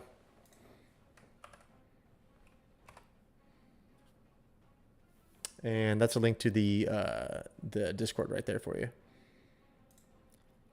Going to be a lot of knowledgeable people in there. Probably again this league playing Frostblade, so it's a good spot to go. Obviously I'm in there too, so a lot of times the easiest way to get a hold of me is just going to be like in game. You can just once the season starts, if you want to just send me an invite or something, you can send me an invite and whisper me in game and shit, and I'd be happy to help you.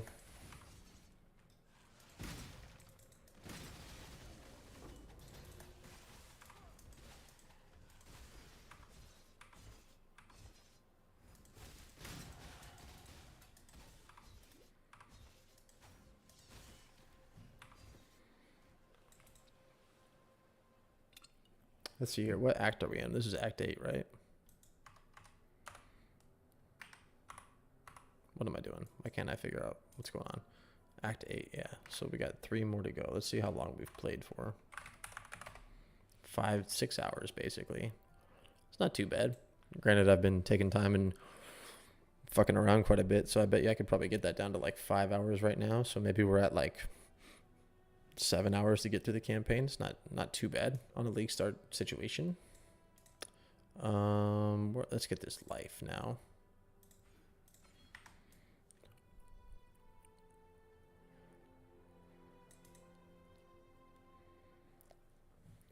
Not a problem, my man. I'm happy to fucking help, dude. It's nice having people that are knowledgeable about the build that you're playing, and just a good group of people too. Like I had help from so many people last league. Made the league just way more enjoyable. Having a community of people to chat with and share your drops and shit with, it's cool. One thing you might be interested in too, I'm not sure if Zish posted it on his channel. I think he might have posted it in one of his recent videos, but he was talking about doing a private league, this league, where it would be pretty much like SSF, but we could share items amongst ourselves, right? So like a private league where it's like bro league basically. So it would be probably 90% SSF, but you can share items amongst the people that are in your league, which I've seriously been considering doing, which I think it would be really cool. I think there might be like a group of like 30 people, maybe 40 people that are all going to be playing. A lot of them are going to be playing Frostblades for sure. And so, maybe someone already has a taming, but they drop another one and they can share it with someone, or, something like that. So, I haven't found out for sure that that's what he's going to do, but I'm pretty sure that's what he's leaning towards. And I told him I'd be down to do it if that's what he does. So.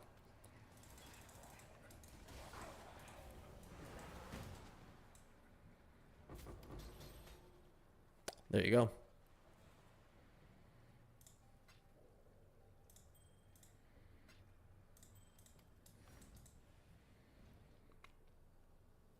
Yeah, there's nothing really that compares to it. You know what I mean? Like even sharing stuff amongst yourselves does take a little bit of the like satisfaction out of it, I guess, knowing that you did everything on your own.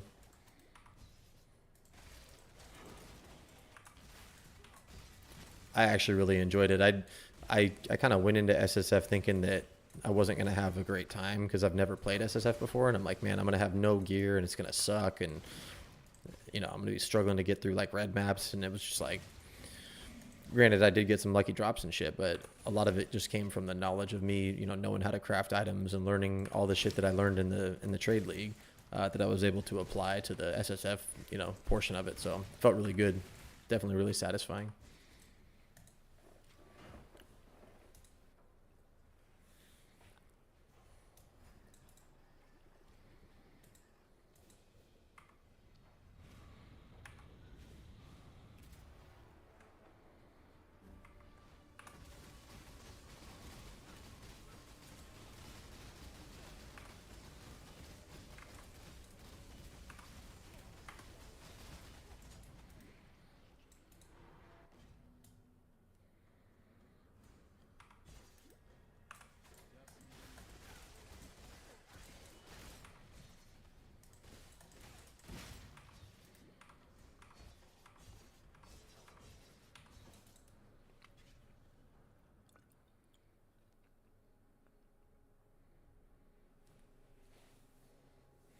Yeah, that's true. That is true.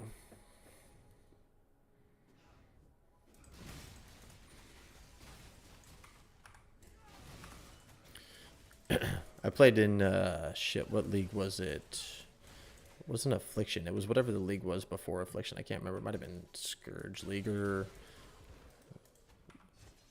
one of the leagues I was playing in, and I was able to get two of my buddies that had never played PoE before to jump in, you know, and so I walked them through and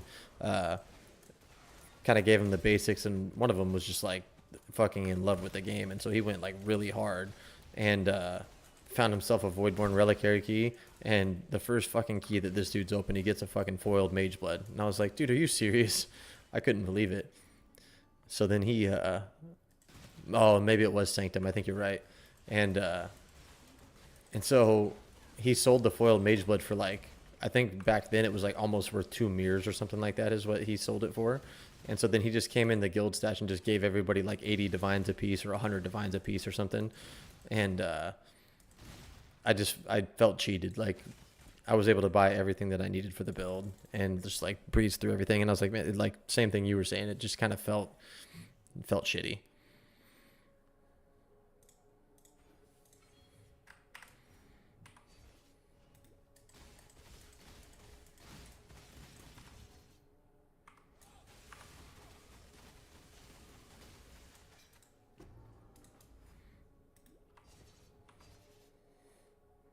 I was pissed too. Like we were in like a Discord channel just talking, you know, and he was like, "Oh, here comes a fucking shitty, 2C unique or whatever from his Voidborn Reliquary key," and he goes, "Wait, it's a heavy belt," and I go, "Dude, don't tell me." And he's like, "Dude, I just got a fucking Mage Blood." I was like, "You're a piece of shit." It's always those people that it's like their first league ever. I had another dude that this was a long time ago. I think it was the first league ever that. What is that shield called? The Squire. It was the first league that the Squire was in there. Same thing. Another buddy, I talked him into it, and he. This was back when Gwynin was really good for rolling unique items, and he rolled a Squire through Gwynin in Expedition, and I was like, dude, what the fuck? I'm sitting over here like never had any good drops at that point. I was pissed.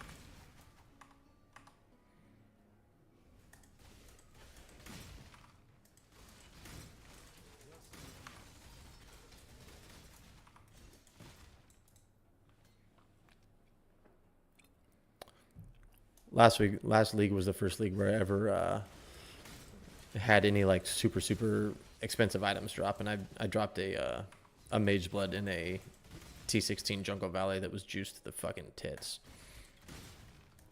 I almost walked over it too. There were like 10 unique belts on the ground, and I was just hovering over them real quick, just because I'm like, these are all shit. And then I saw it and like almost walked away, and I was like, wait a second, that looked different. And I fucking like, my heart started racing. It was crazy. I love those moments in games like this. You got a headhunter on day 1 of the league? What the fuck? That's crazy, dude. That is crazy. I still have never dropped a natural headhunter. The only thing that I've dropped, like I said, was the Mage Blood. Last league I dropped a Mage Blood.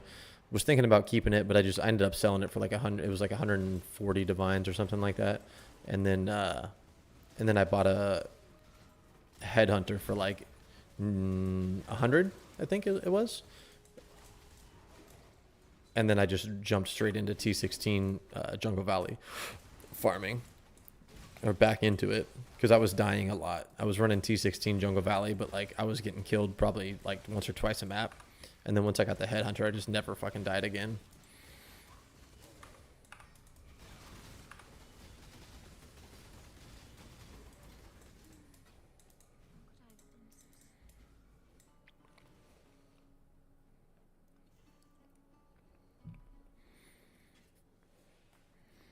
Yeah, well, it just sucks too, because like there's so many shit unique heavy belts, you know. I think there's like 4, like I don't know how many there are. I think there's 3 or 4 at least that are shitty ones, you know, like 9.99 times out of 10 you're gonna get some, you know, siege breaker or some bullshit, and it's like, oh well, great. It's almost like a false sense of hope, you know. Same thing when like a oppressor drops that's corrupted with 3 white sockets. God, that's fucking tilting too. I've had that happen quite a few times.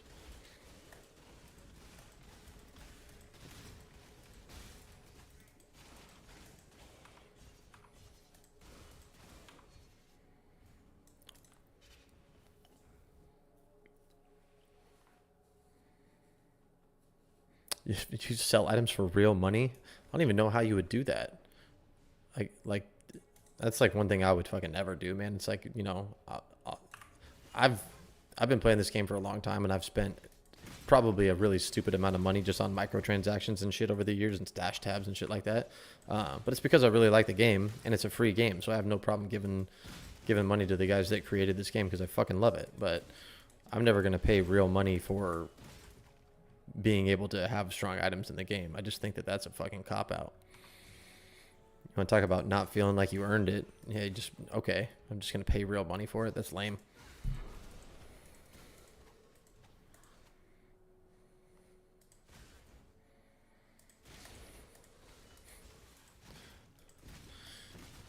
Fucking degen websites.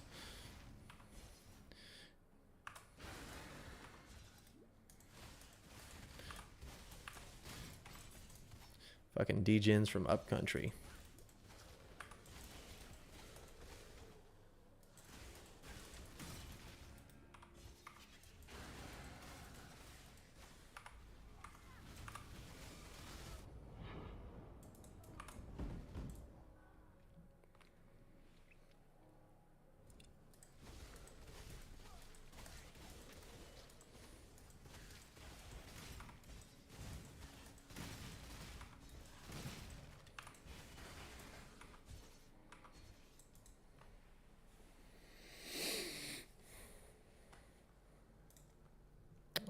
What are we gonna get now? I guess we could probably start going over and getting this reservation efficiency shit. Maybe we get some evasion nodes. Oh, dude, I hate this act too. It's my least favorite. I really do not like it. I guess we could get these frenzy charge ones, since we're gonna start getting more frenzy charges here pretty soon. Yeah, dude, I don't like it. It is what it is, though.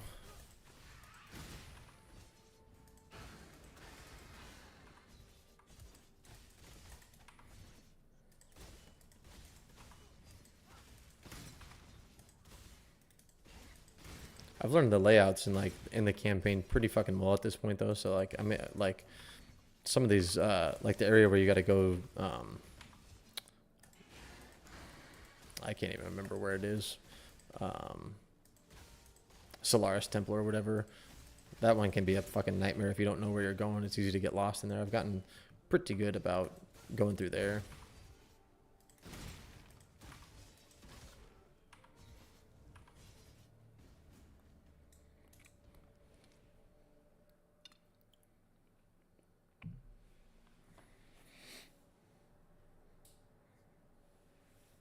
Yeah, I'm just going to take this one frenzy charge, and then I think I'm going to go and get the mana reservation after that.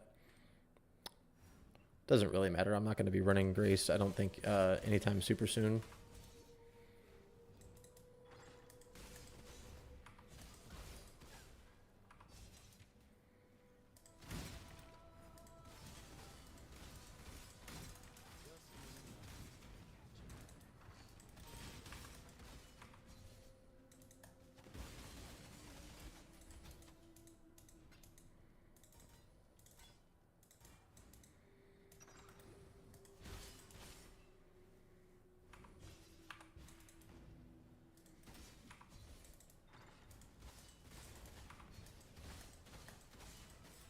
Oh, this isn't the one I was talking about. I was talking about the Lunaris Concourse. That's the one that's kind of a pain in the ass. Or not Concourse, but Temple.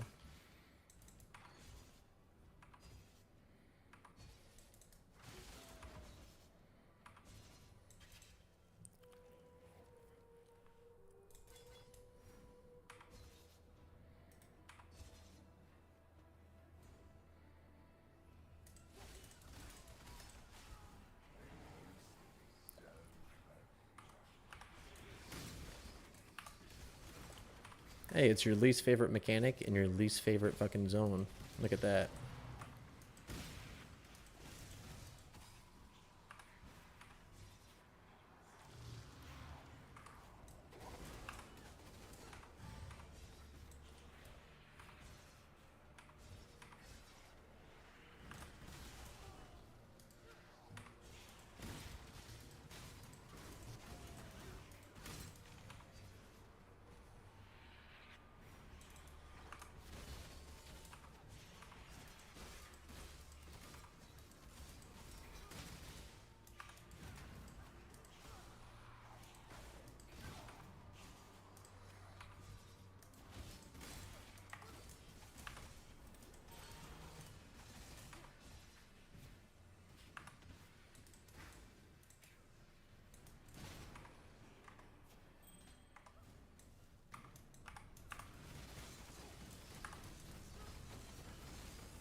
Could be a good claw there. Let's see here.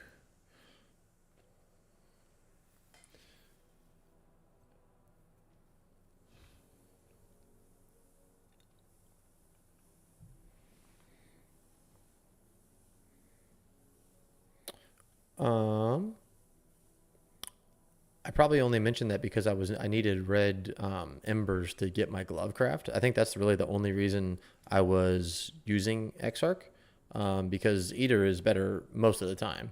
But for me, if I did say that, I might have misworded what I was trying to say. But I was running red altars just because I needed red embers to get +1 strikes on my gloves, I think. But once you get +1 strikes on your gloves, and you don't need any more red embers, then switch over to Exarch for sure. Or not Exarch, excuse me, Eater.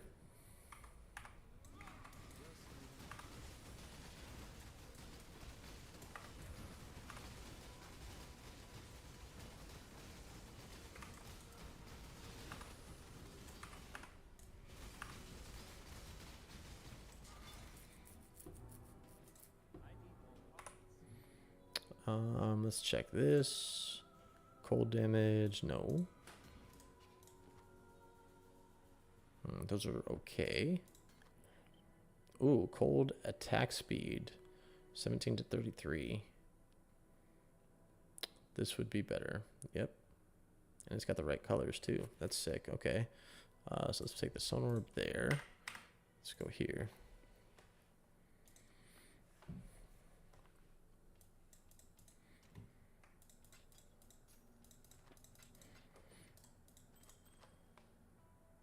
Oh, damn. That's a lot of resistance with a lot of flat cold. That's sick.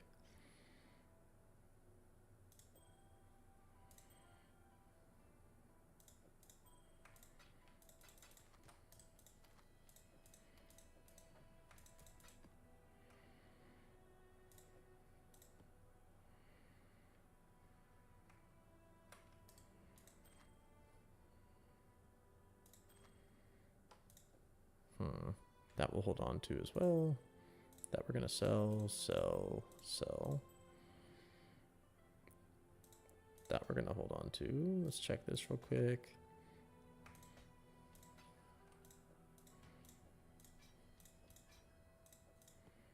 Okay, and then all this shit we are going to sell. Good to see. Tell me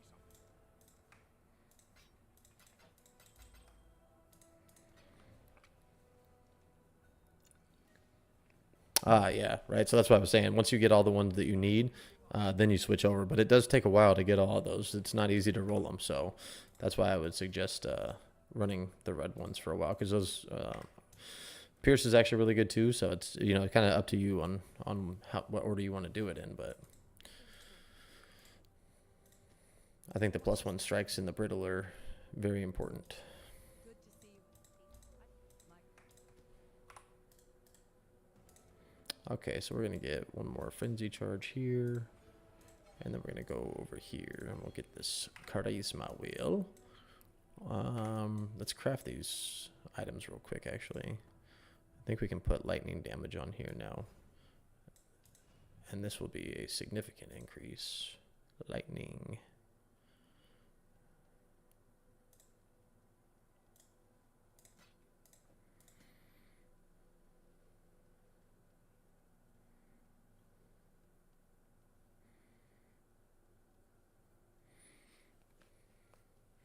That flat fizz is actually pretty good though. The attack speed though, 1.94, 1.5. I feel like this is just going to be better. And then we can actually go whirling blades, faster attacks. And then we'll go mark on hit, assassin's mark, herald device, LA damage with attacks. Okay. Oops. And then we should be able to... Oh, wait, no.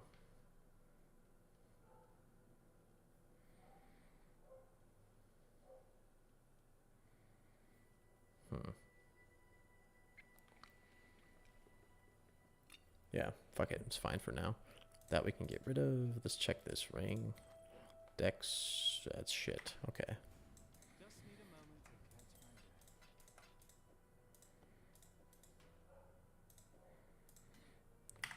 breath. Alright, let's keep it moving.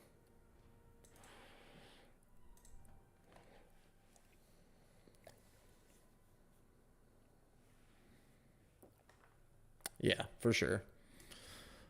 Offense is the best defense sometimes. Oh man, that attack speed is fucking Gucci, dude. I like it. I like it.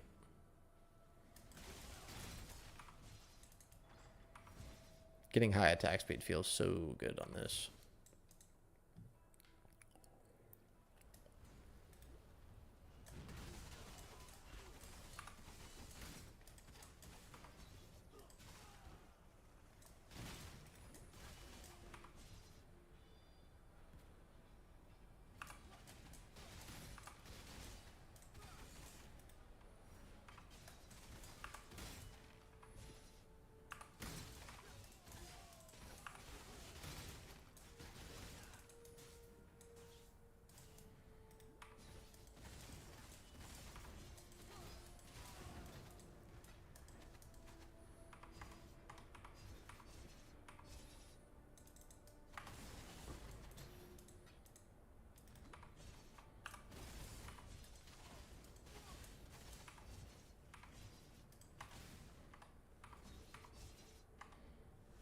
I'm going the wrong way.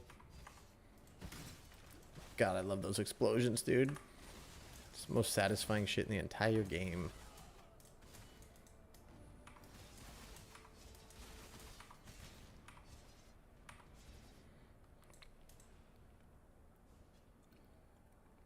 Yeah, attack speed really does.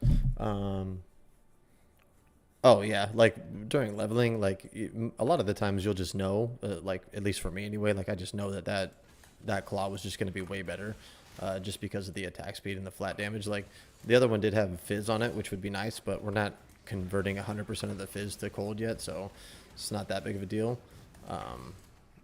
But yeah, I definitely will, like in the early game, if I have a question, I'll just look at the actual in-game DPS and see.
Herald Device, go burr. Fuck yeah, dude. I have so many MTXs for Herald Device, dude. I don't even know how many I have. Let me see here. 1, 2, 3, 4, 5 different Herald Devices effects for MTXs. I like my Herald Device.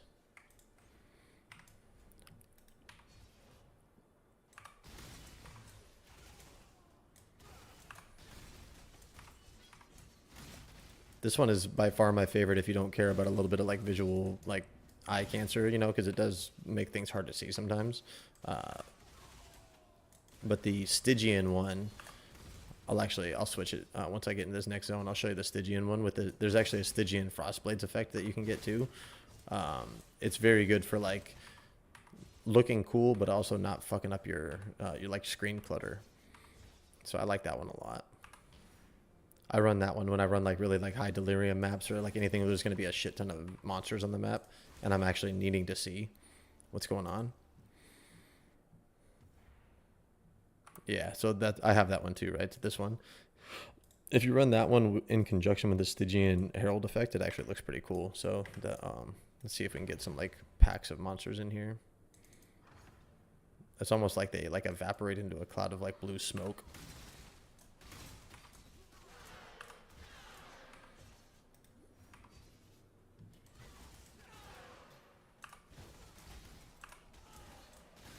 Like that, yeah, there you go. That was pretty good.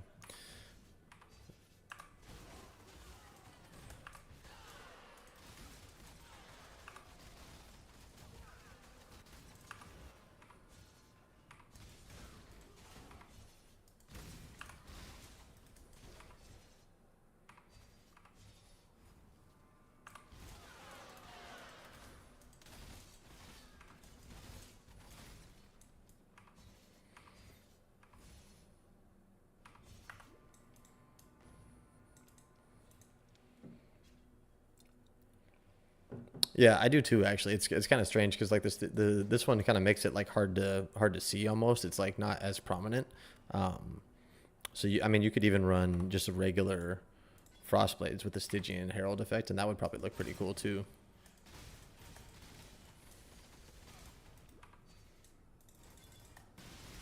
Yeah, I actually kind of like that more, honestly.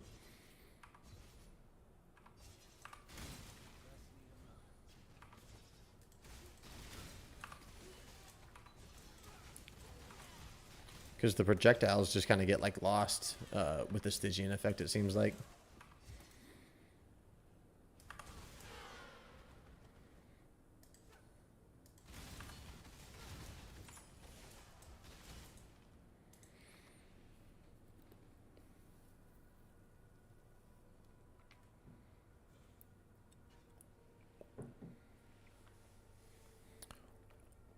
That's something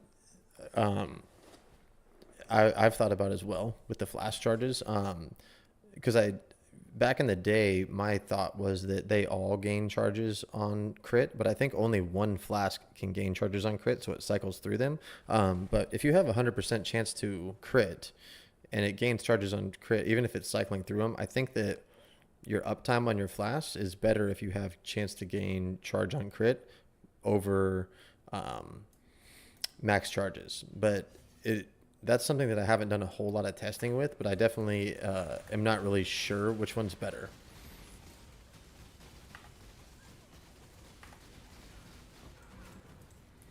If those are the ones that he's using, then he might know something that I don't, but I've always ran gain charge on crit. If you're not having a 100% crit chance, it might be better to go with the other one. But once you get 100% crit, I feel like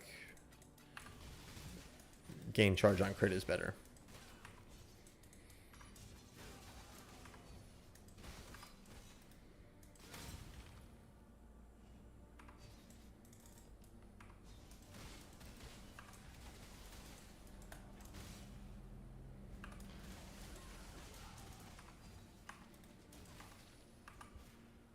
I hate this zone so much.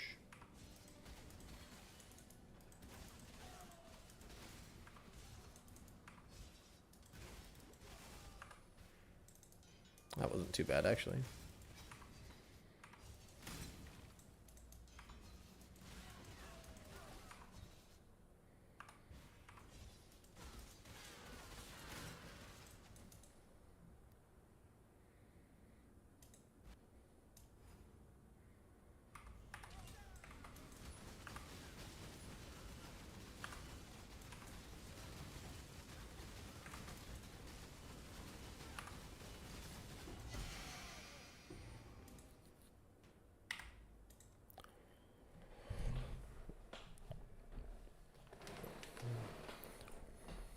Taste of Hate is good if you're going to be doing content where you're going to be getting a lot of physical damage taken. Otherwise, I probably would not use it.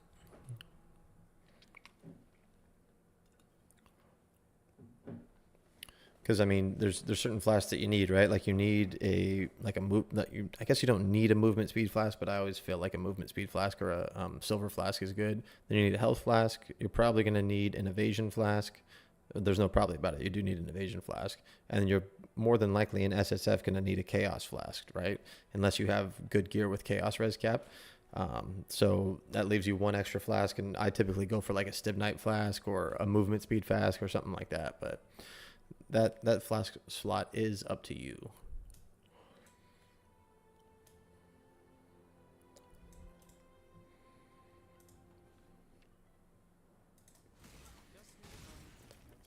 It's definitely not a bad choice though. Kind of depends on the rolls that you get on it too. If you get good rolls, it might be a little bit more worth it. I think it rolls from like 15 to 15 or 10 to 15, excuse me, on each of them.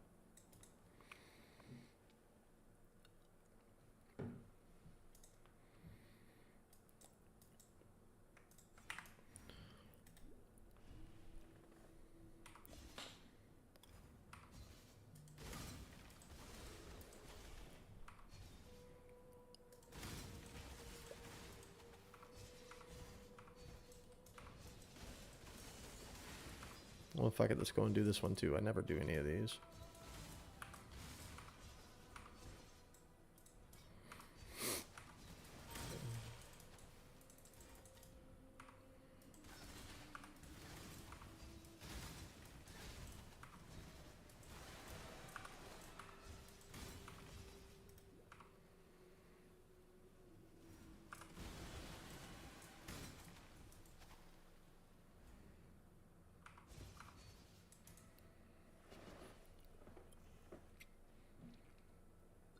Yeah, that's probably a good move. I mean, with all the frenzy charges and shit that we have, especially with how fast like we're rolling blades around, like the movement speed really isn't that big of a deal, you know?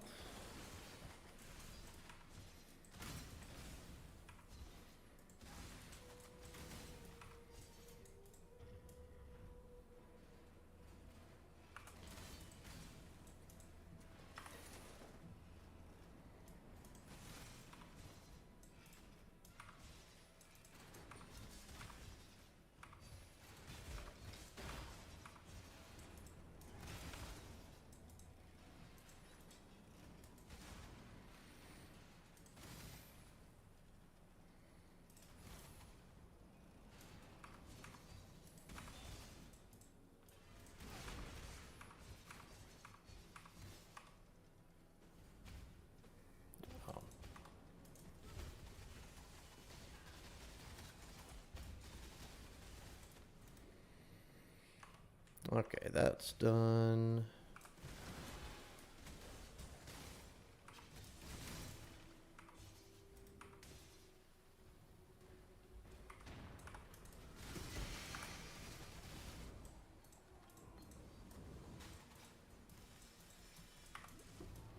Can you fuck off, game?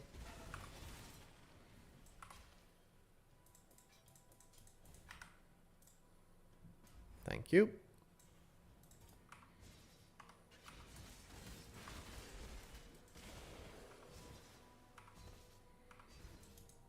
All right, we're almost through this act. Honestly, it's kind of a shitty act, but it's really not that long of an act, honestly, if you just zoom through it.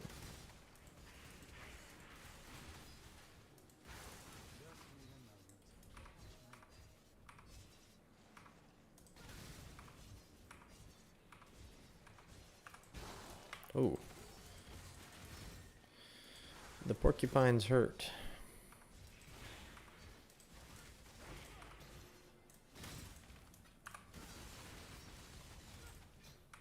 Good old Chaos Orb drop in the campaign. Gotta love that. GCP.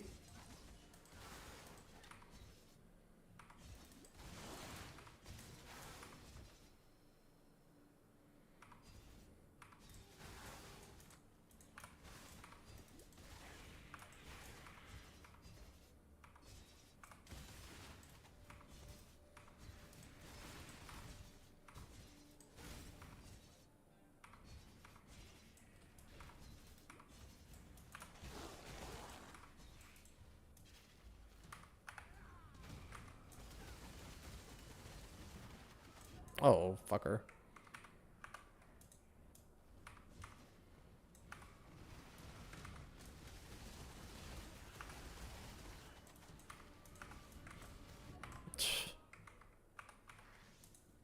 Probably shouldn't just stand right in this guy's way, I guess.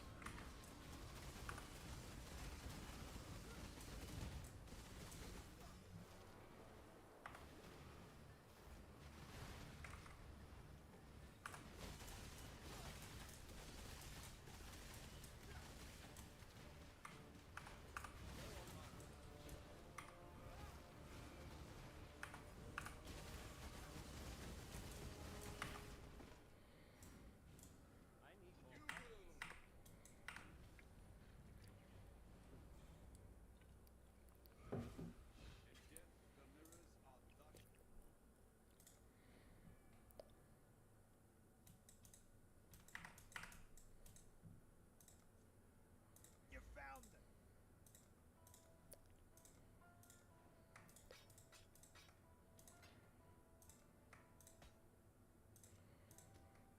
Good luck.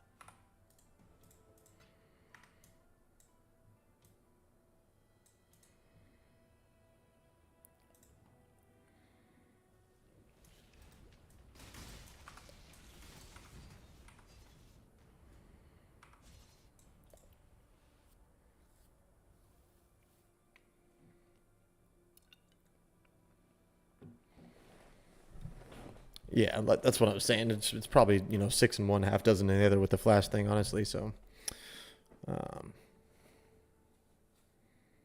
don't get to maps until day 2. That's honestly like faster than probably the majority of the people that play the game, dude. I know some people that like barely get to maps at all, which is crazy to me, you know. But because my goal this league is to be like almost done with my Atlas completion, like at the end of day 1. But I'm going to no life the fuck out of it. You know, I'm probably going to play for like 13, 14 hours the first day. So,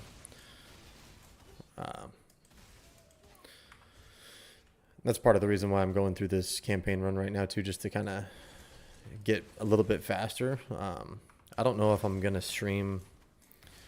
What I'll probably end up doing is just grinding for, I don't know, maybe it's kind of tough too, because I do like, I'm trying to gain as many viewers as possible on my channel, so like streaming would be good, but it also slows down your like progress anyway. So, but I don't know, I might stream, we'll see. But I'm definitely going to make a video at the end of the day 1 kind of going over my progress and everything that I did in the first day. And I'll be doing that probably every day for the first like week of the league, probably just saying like day 1 update, day 2 update, you know, so people can follow along. That's my plan anyway. Fuck.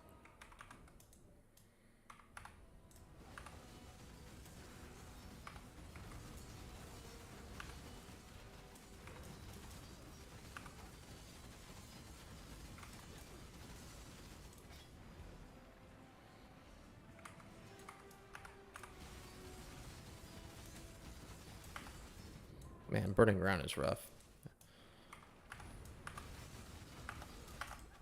There we go.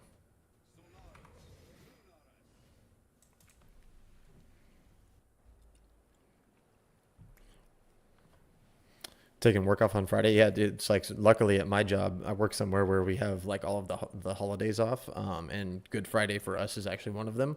So it couldn't have worked out better that we're off that Friday. So I'm basically just gonna wake up, go and hit the gym, make some food, and then come in and like do a little bit of last minute prepping, and then I'll probably start the stream maybe like, you know, half hour, 20 minutes before the league starts, and then just stream and try and get to maps within 8 hours. That's the goal anyway.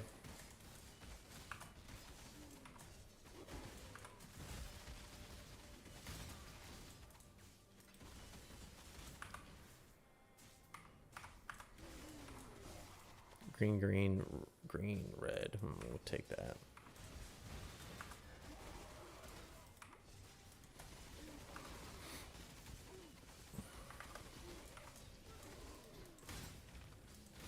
I probably need to start investing in some evasion too.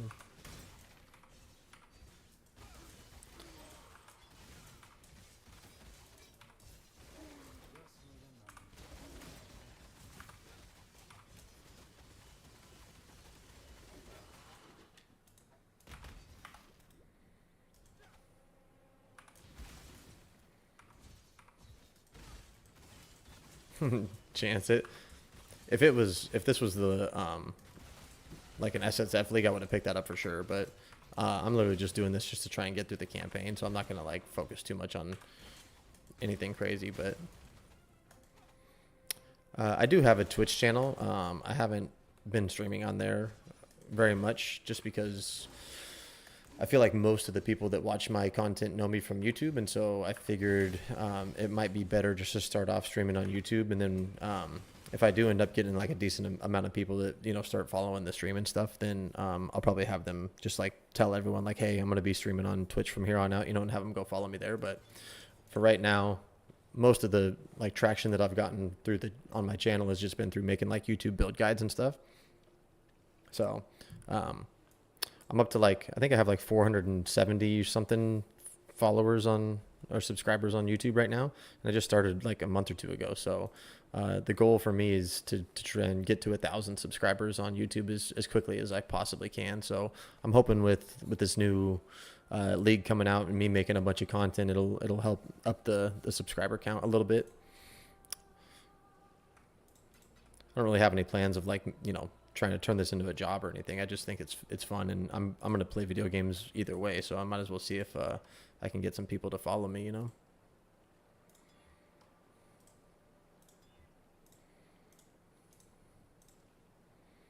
Do I have another divine? No, I don't. Okay, that's fine for now.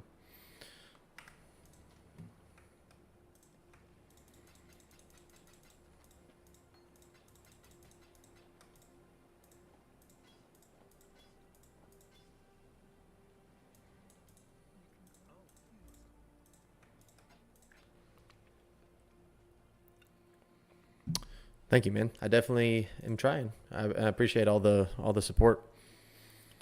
It's been crazy. I think I started off, I made one YouTube video. It's funny, I actually went back and recently looked at like the first YouTube video I made. It was like 4 or 5 leagues ago. I made a lightning strike champion guide, and like I went back and looked at that, and I was like, man, the quality was shit. Like I didn't have any idea how to like edit or make YouTube thumbnails or any of that, you know. And I'm by no means am I great at it now, but I know a little bit more now, so it's helped the channel a lot, you know. Just like making better thumbnails is huge too, and you know, putting like timestamps in your videos and shit like that. It's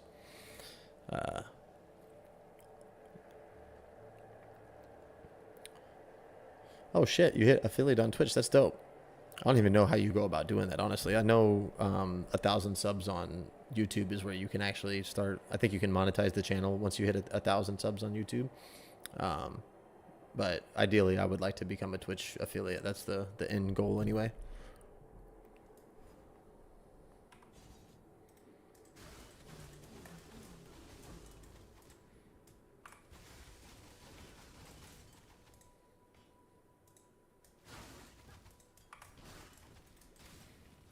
Did you get affiliate by streaming Path of Exile, or did you play any other games?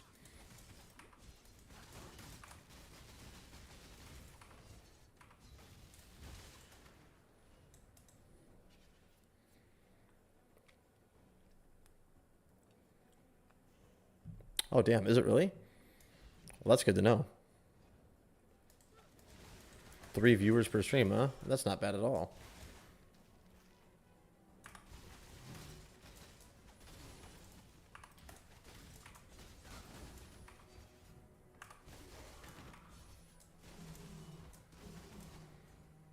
Rust. Oh, okay. That is a game that I've never even played.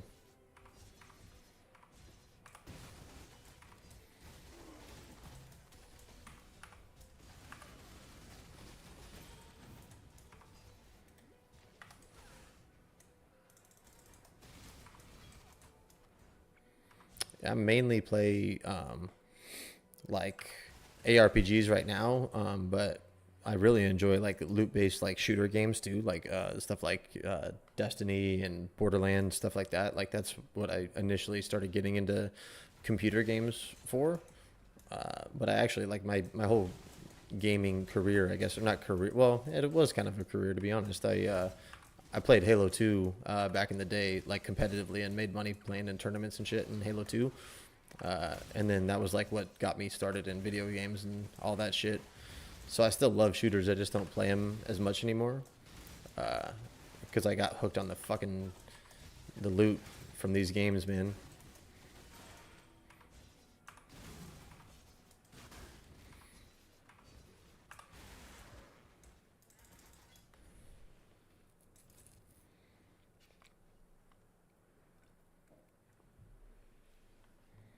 Yeah, Destiny 2 was sick, man. I loved it.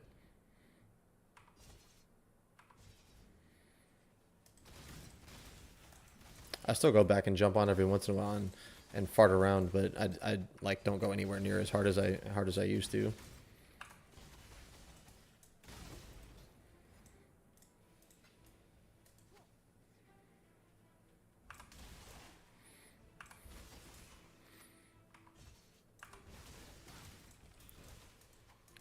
Yeah, Halo 2, man. Like, I just read something recently on Reddit that like Halo 2 is making a comeback in like competitive play and shit, which is fucking sick. I love that.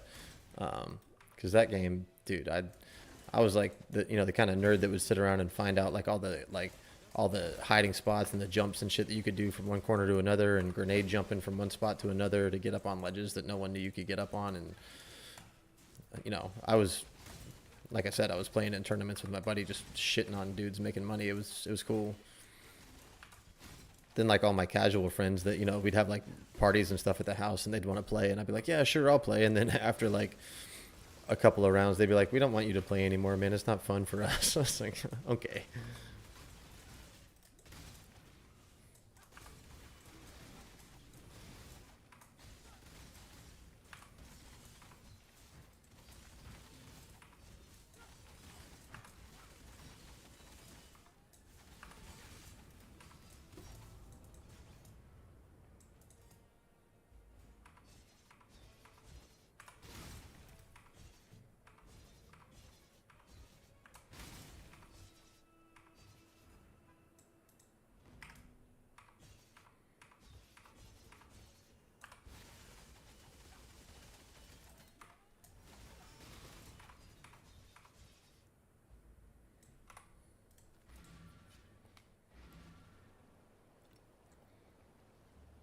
Yeah, dude, Bungie was the shit, man. 343 kind of shit the bed, to be honest. Kind of shit the bed. Let's take a look at some of these things. Was that? Oh, that's got a nice amount of life on it. That's shit. Those are shit. That's shit. Okay.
One thing I never knew, like, why is this area right here even in the campaign? Is there something that is in here? Like, oh, Jun's in there, but that doesn't do shit, does it?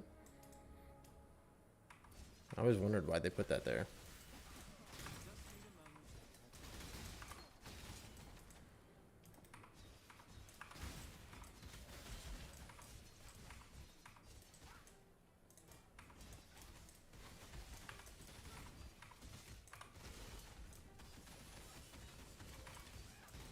What am I doing sitting here killing all these fucking monsters? No point in it.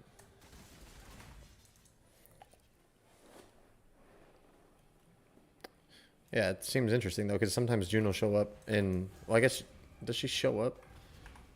Yeah, she does. She shows up if like the Immortal Syndicate spawns in that area, right? So it's like, in that first area. I mean.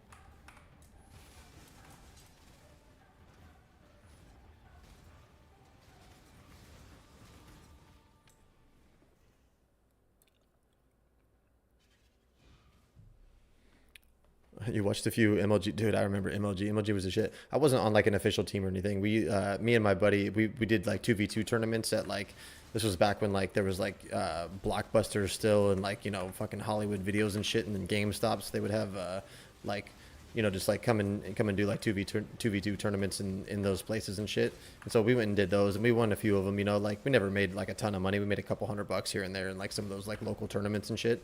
But we weren't like, my buddy that I played with, he was probably good enough to go pro if he wanted to. I was more of a, I mean, I was fucking good, don't get me wrong, but he, with a sniper rifle, that dude would just literally fucking take people's heads off. And so I just got really good at learning the maps and calling people out and getting good at call outs. And so I would just call people out and kind of give him the sniper rifle and play support for him. And he would just take everyone's head off. It was sick. So yeah. We probably made like, you know, maybe like $1,000 altogether in the tournaments and shit that we played. So it wasn't anything crazy. But, you know, for me, I was like in high school and like making money playing video games was like, there's no fucking way that I'm actually making money right now. It was sick.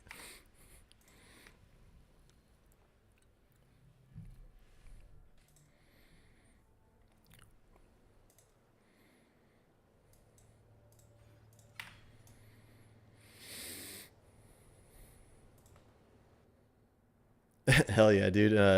In that one map, I think they remade it and called it Zanzibar. It was Last Resort, maybe, I think is what it was called. The one with the big wheel in the middle. There was a spot where you could jump up, like super jump up on top of that building. That was fun.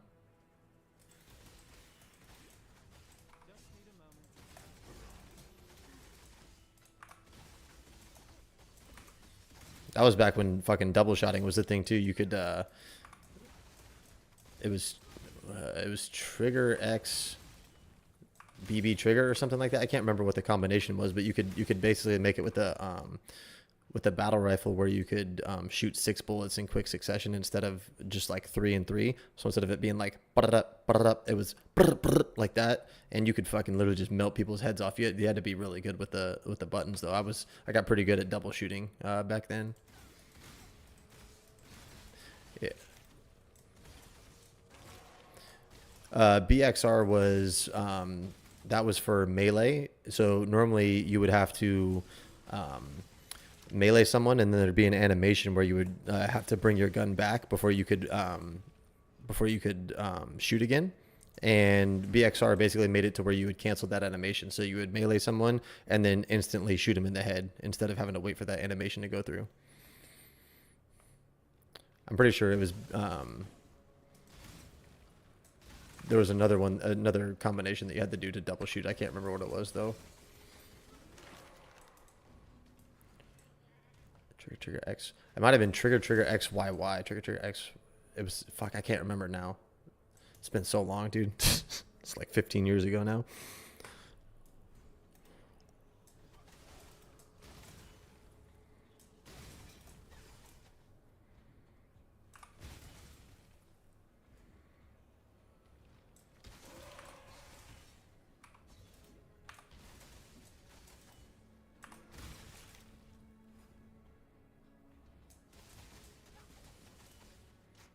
Yeah, and then there was BXB too, which was a double melee, right? So like you could normally melee and then you'd have to go through the animation and then you could melee again. But if you did BXB, it would like melee real quick and you could double melee someone. Fucking, You're bringing back all the fucking nostalgia, dude. You're making me want to put Halo 2 on right now and go shoot some fools.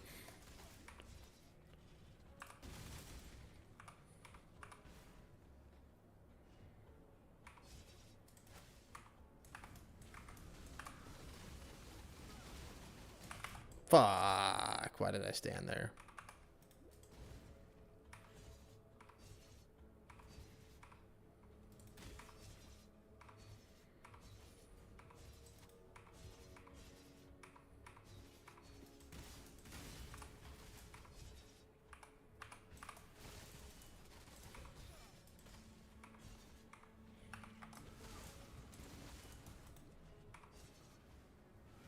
Did I run around the boss somewhere?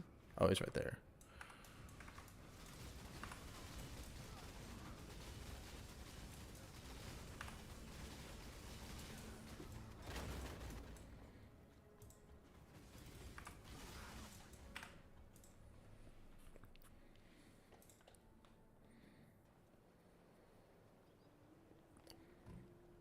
Yeah, for sure. I remember the first time I saw someone like double shoot in that game, I was like, dude, this guy's fucking hacking. And it was like, nope, he's just exploiting a mechanic in the game. That's all.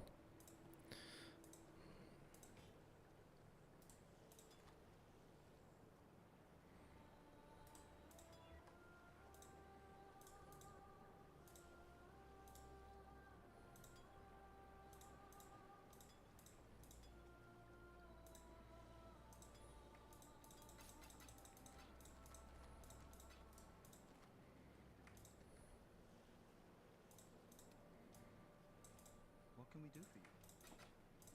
See you.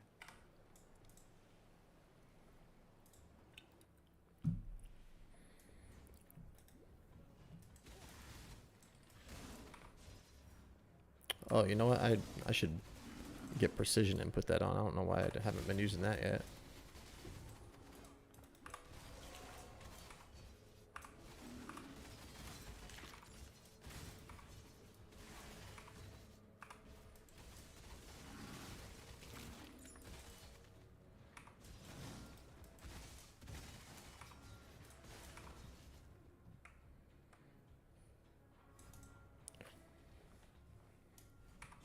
Okay, I think this is the last trial of ascendancy that we have to do in this area.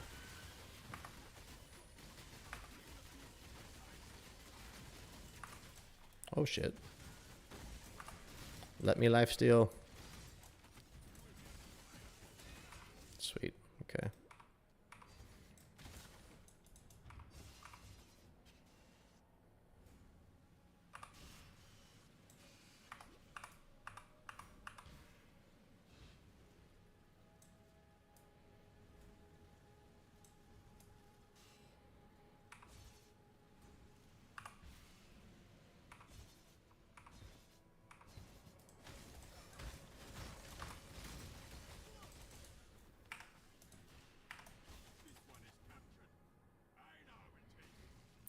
Where's the fucking thing at? Okay, there we go.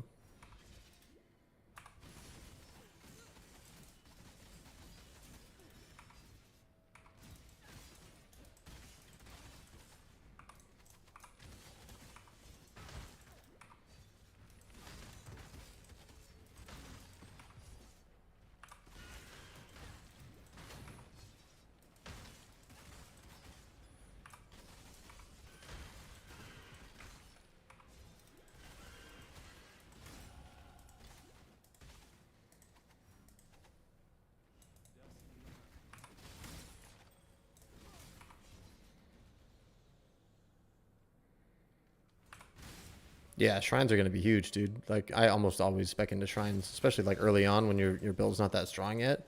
Shrines just way too good to pass up, I think.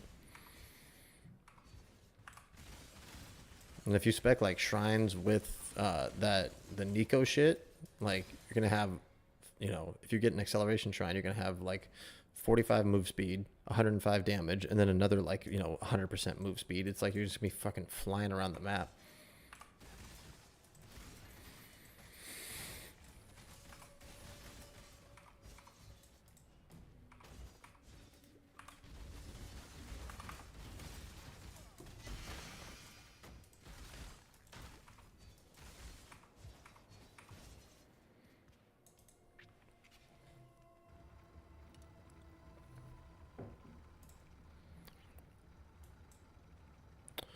Okay, so now we're gonna go here.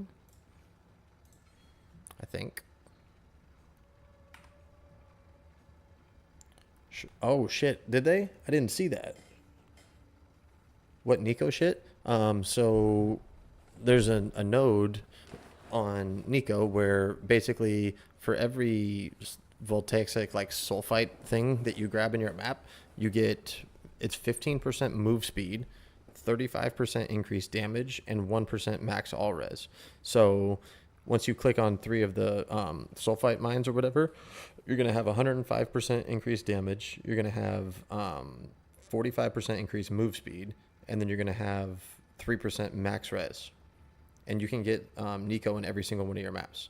So that's just like free damage, free move speed, free all res for very little opportunity cost. Like you have to spec into it, you know. And even if you don't want to run Delve, you can just use all your sulfite to buy resonators and then sell them.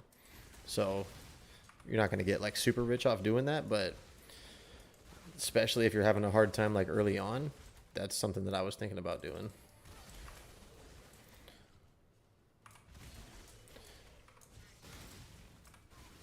That's pretty sick though, that them being guarded by a map boss. I wonder if that will apply towards like destructive play and map bosses dropping conqueror maps and all that shit.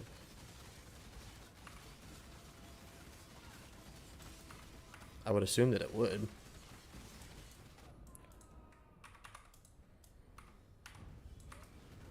Jesus, this is one of my least favorite bosses in this whole fucking game. Or not bosses, but whatever he is.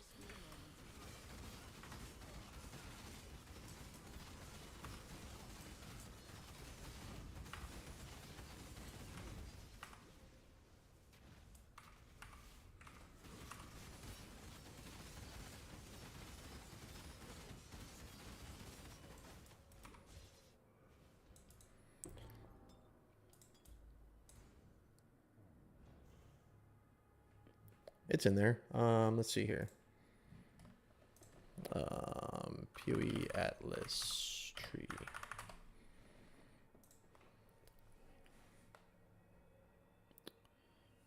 Yeah, it's called Packed with Energy. It's to the right, kind of underneath like the big harvest wheel. It says you gain 1 max res for each sulfite, you gain 35 increased damage, and you gain 15 move speed. And this is the updated one, so yeah.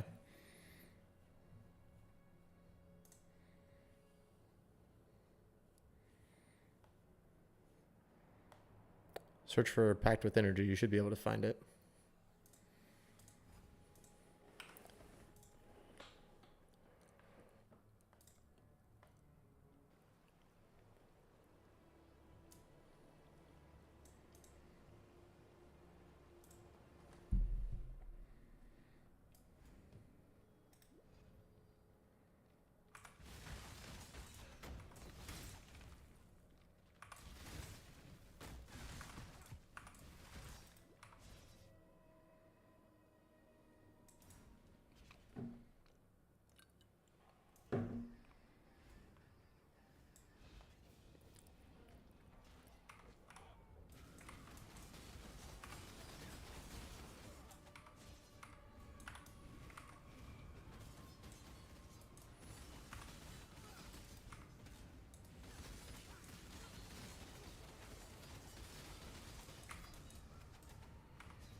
Bring your ass over here. There you go.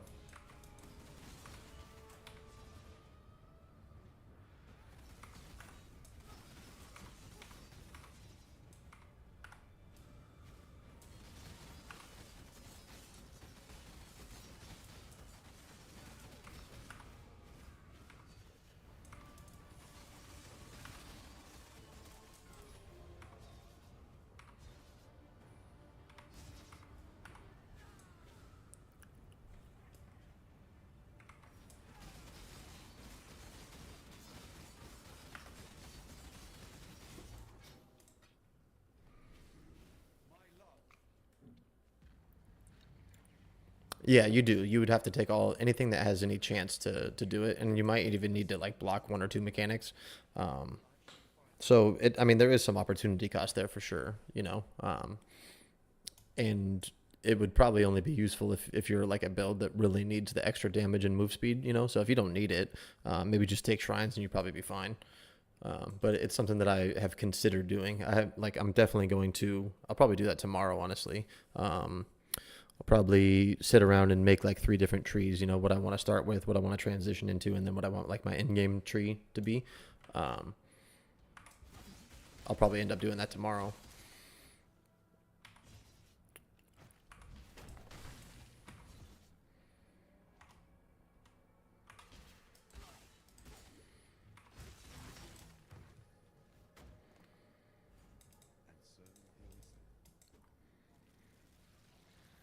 Yeah, I've never been a fan of delving either. It's just not fun. It seems so repetitive and boring to me.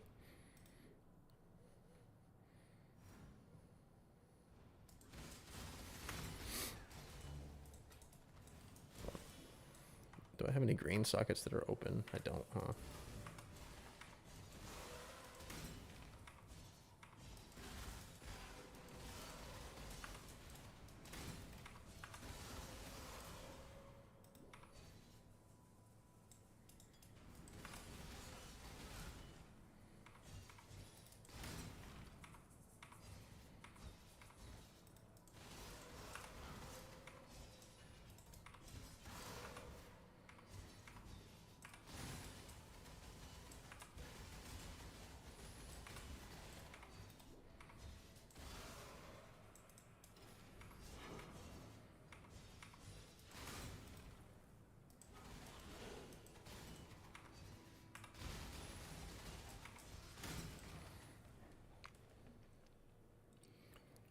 I was thinking about that the other day too. I'm not sure that they've explicitly come out and said it.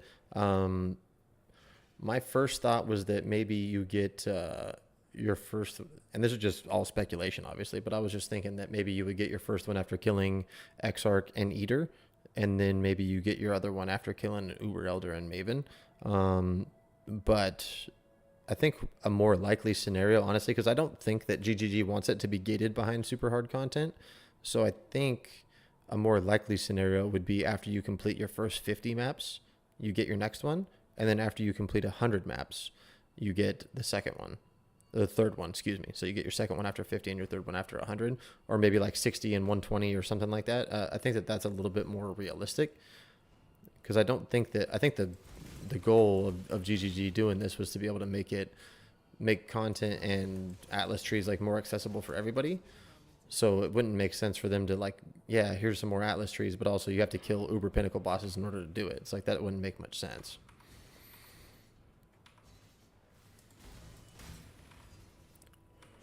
So that's just a guess, though. They might release that information in the next couple of days. That's pretty sick about that Scarab, though. Like I was hoping that they were going to release more info about the Scarab. So that one about the Shrine boss thing, I think that's pretty sick. Because I think ultimately my in-game plan is going to go like Destructive Play, Maven Invitation, and then Divination cards. And I fucking love that they made it to where you can drop Divination cards from your favored maps in your non-favored maps. Like that seems fucking sick. Because one of my least favorite things ever was running like Crimson Temple 1,000 times trying to get an apothecary card to drop or something. But now you can run different maps, and as long as you have Crimson Temple favored, you can drop apothecaries, which is fucking sick. So you can literally just pick all of your favorite maps to be maps that have really good divination cards, and then never run those maps if you don't want to. Oh, no shit. Okay, I'll have to check that out before I go to bed tonight. I'm going to run through these 3, and then I'm going to kill this boss right here, and then I'm going to end the stream. I got an early morning at work tomorrow, unfortunately, so I was hoping that I'd be able to get through the rest of the game, but we're going to finish Act 9, and then Act 10 we'll do tomorrow.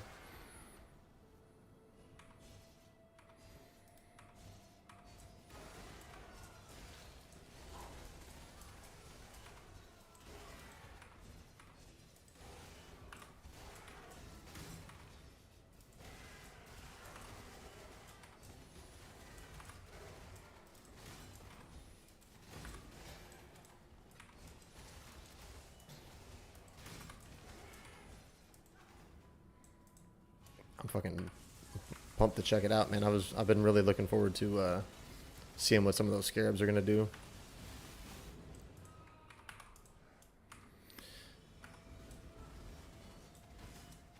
I think one thing I should do in my actual league start is run more evasion early on, because I'm just getting wrecked with like hits and shit now. Maybe evasion and spell suppression before I start going into this mana stuff, because I didn't really need to do the mana shit yet. Was I supposed to go in here? Yeah, it was. Okay, fuck.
I have a feeling this dude's gonna wreck me.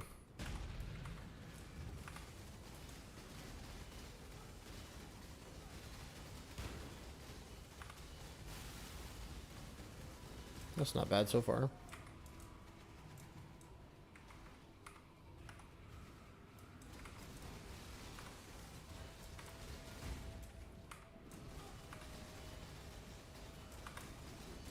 Yep. Can't stand in there.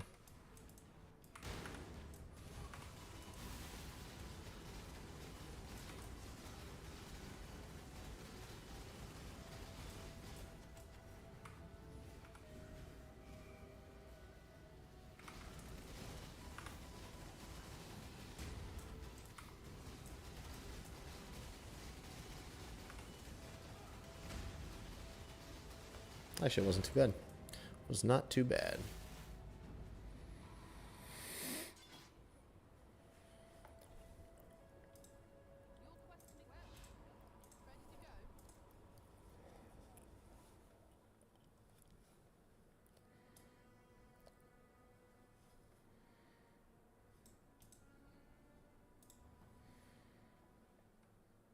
Oh, that's not where I wanted to go, damn it.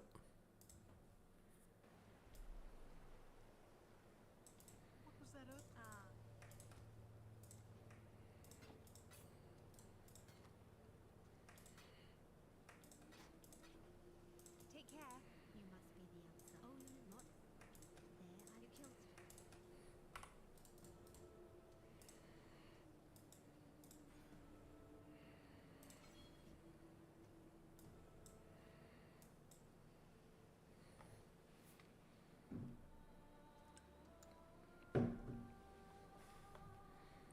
We should probably get some spell suppression too. Boy Spraz was online. Wonder what he was doing. Okay. Act 9 complete. How long have we been playing? Let's see. 7 hours. So we could definitely do sub 8 hours for sure. Honestly, I could probably do sub 7 hours if I really fucking put the grindstone to it. So with that, I'm gonna call that a night. We'll do Act 10 tomorrow. Maybe do some early mapping, and then we'll just get ready for League start on Friday. So thanks for tuning in, guys. Appreciate you. I will catch y'all later. Y'all have a good night. Be good. Peace out.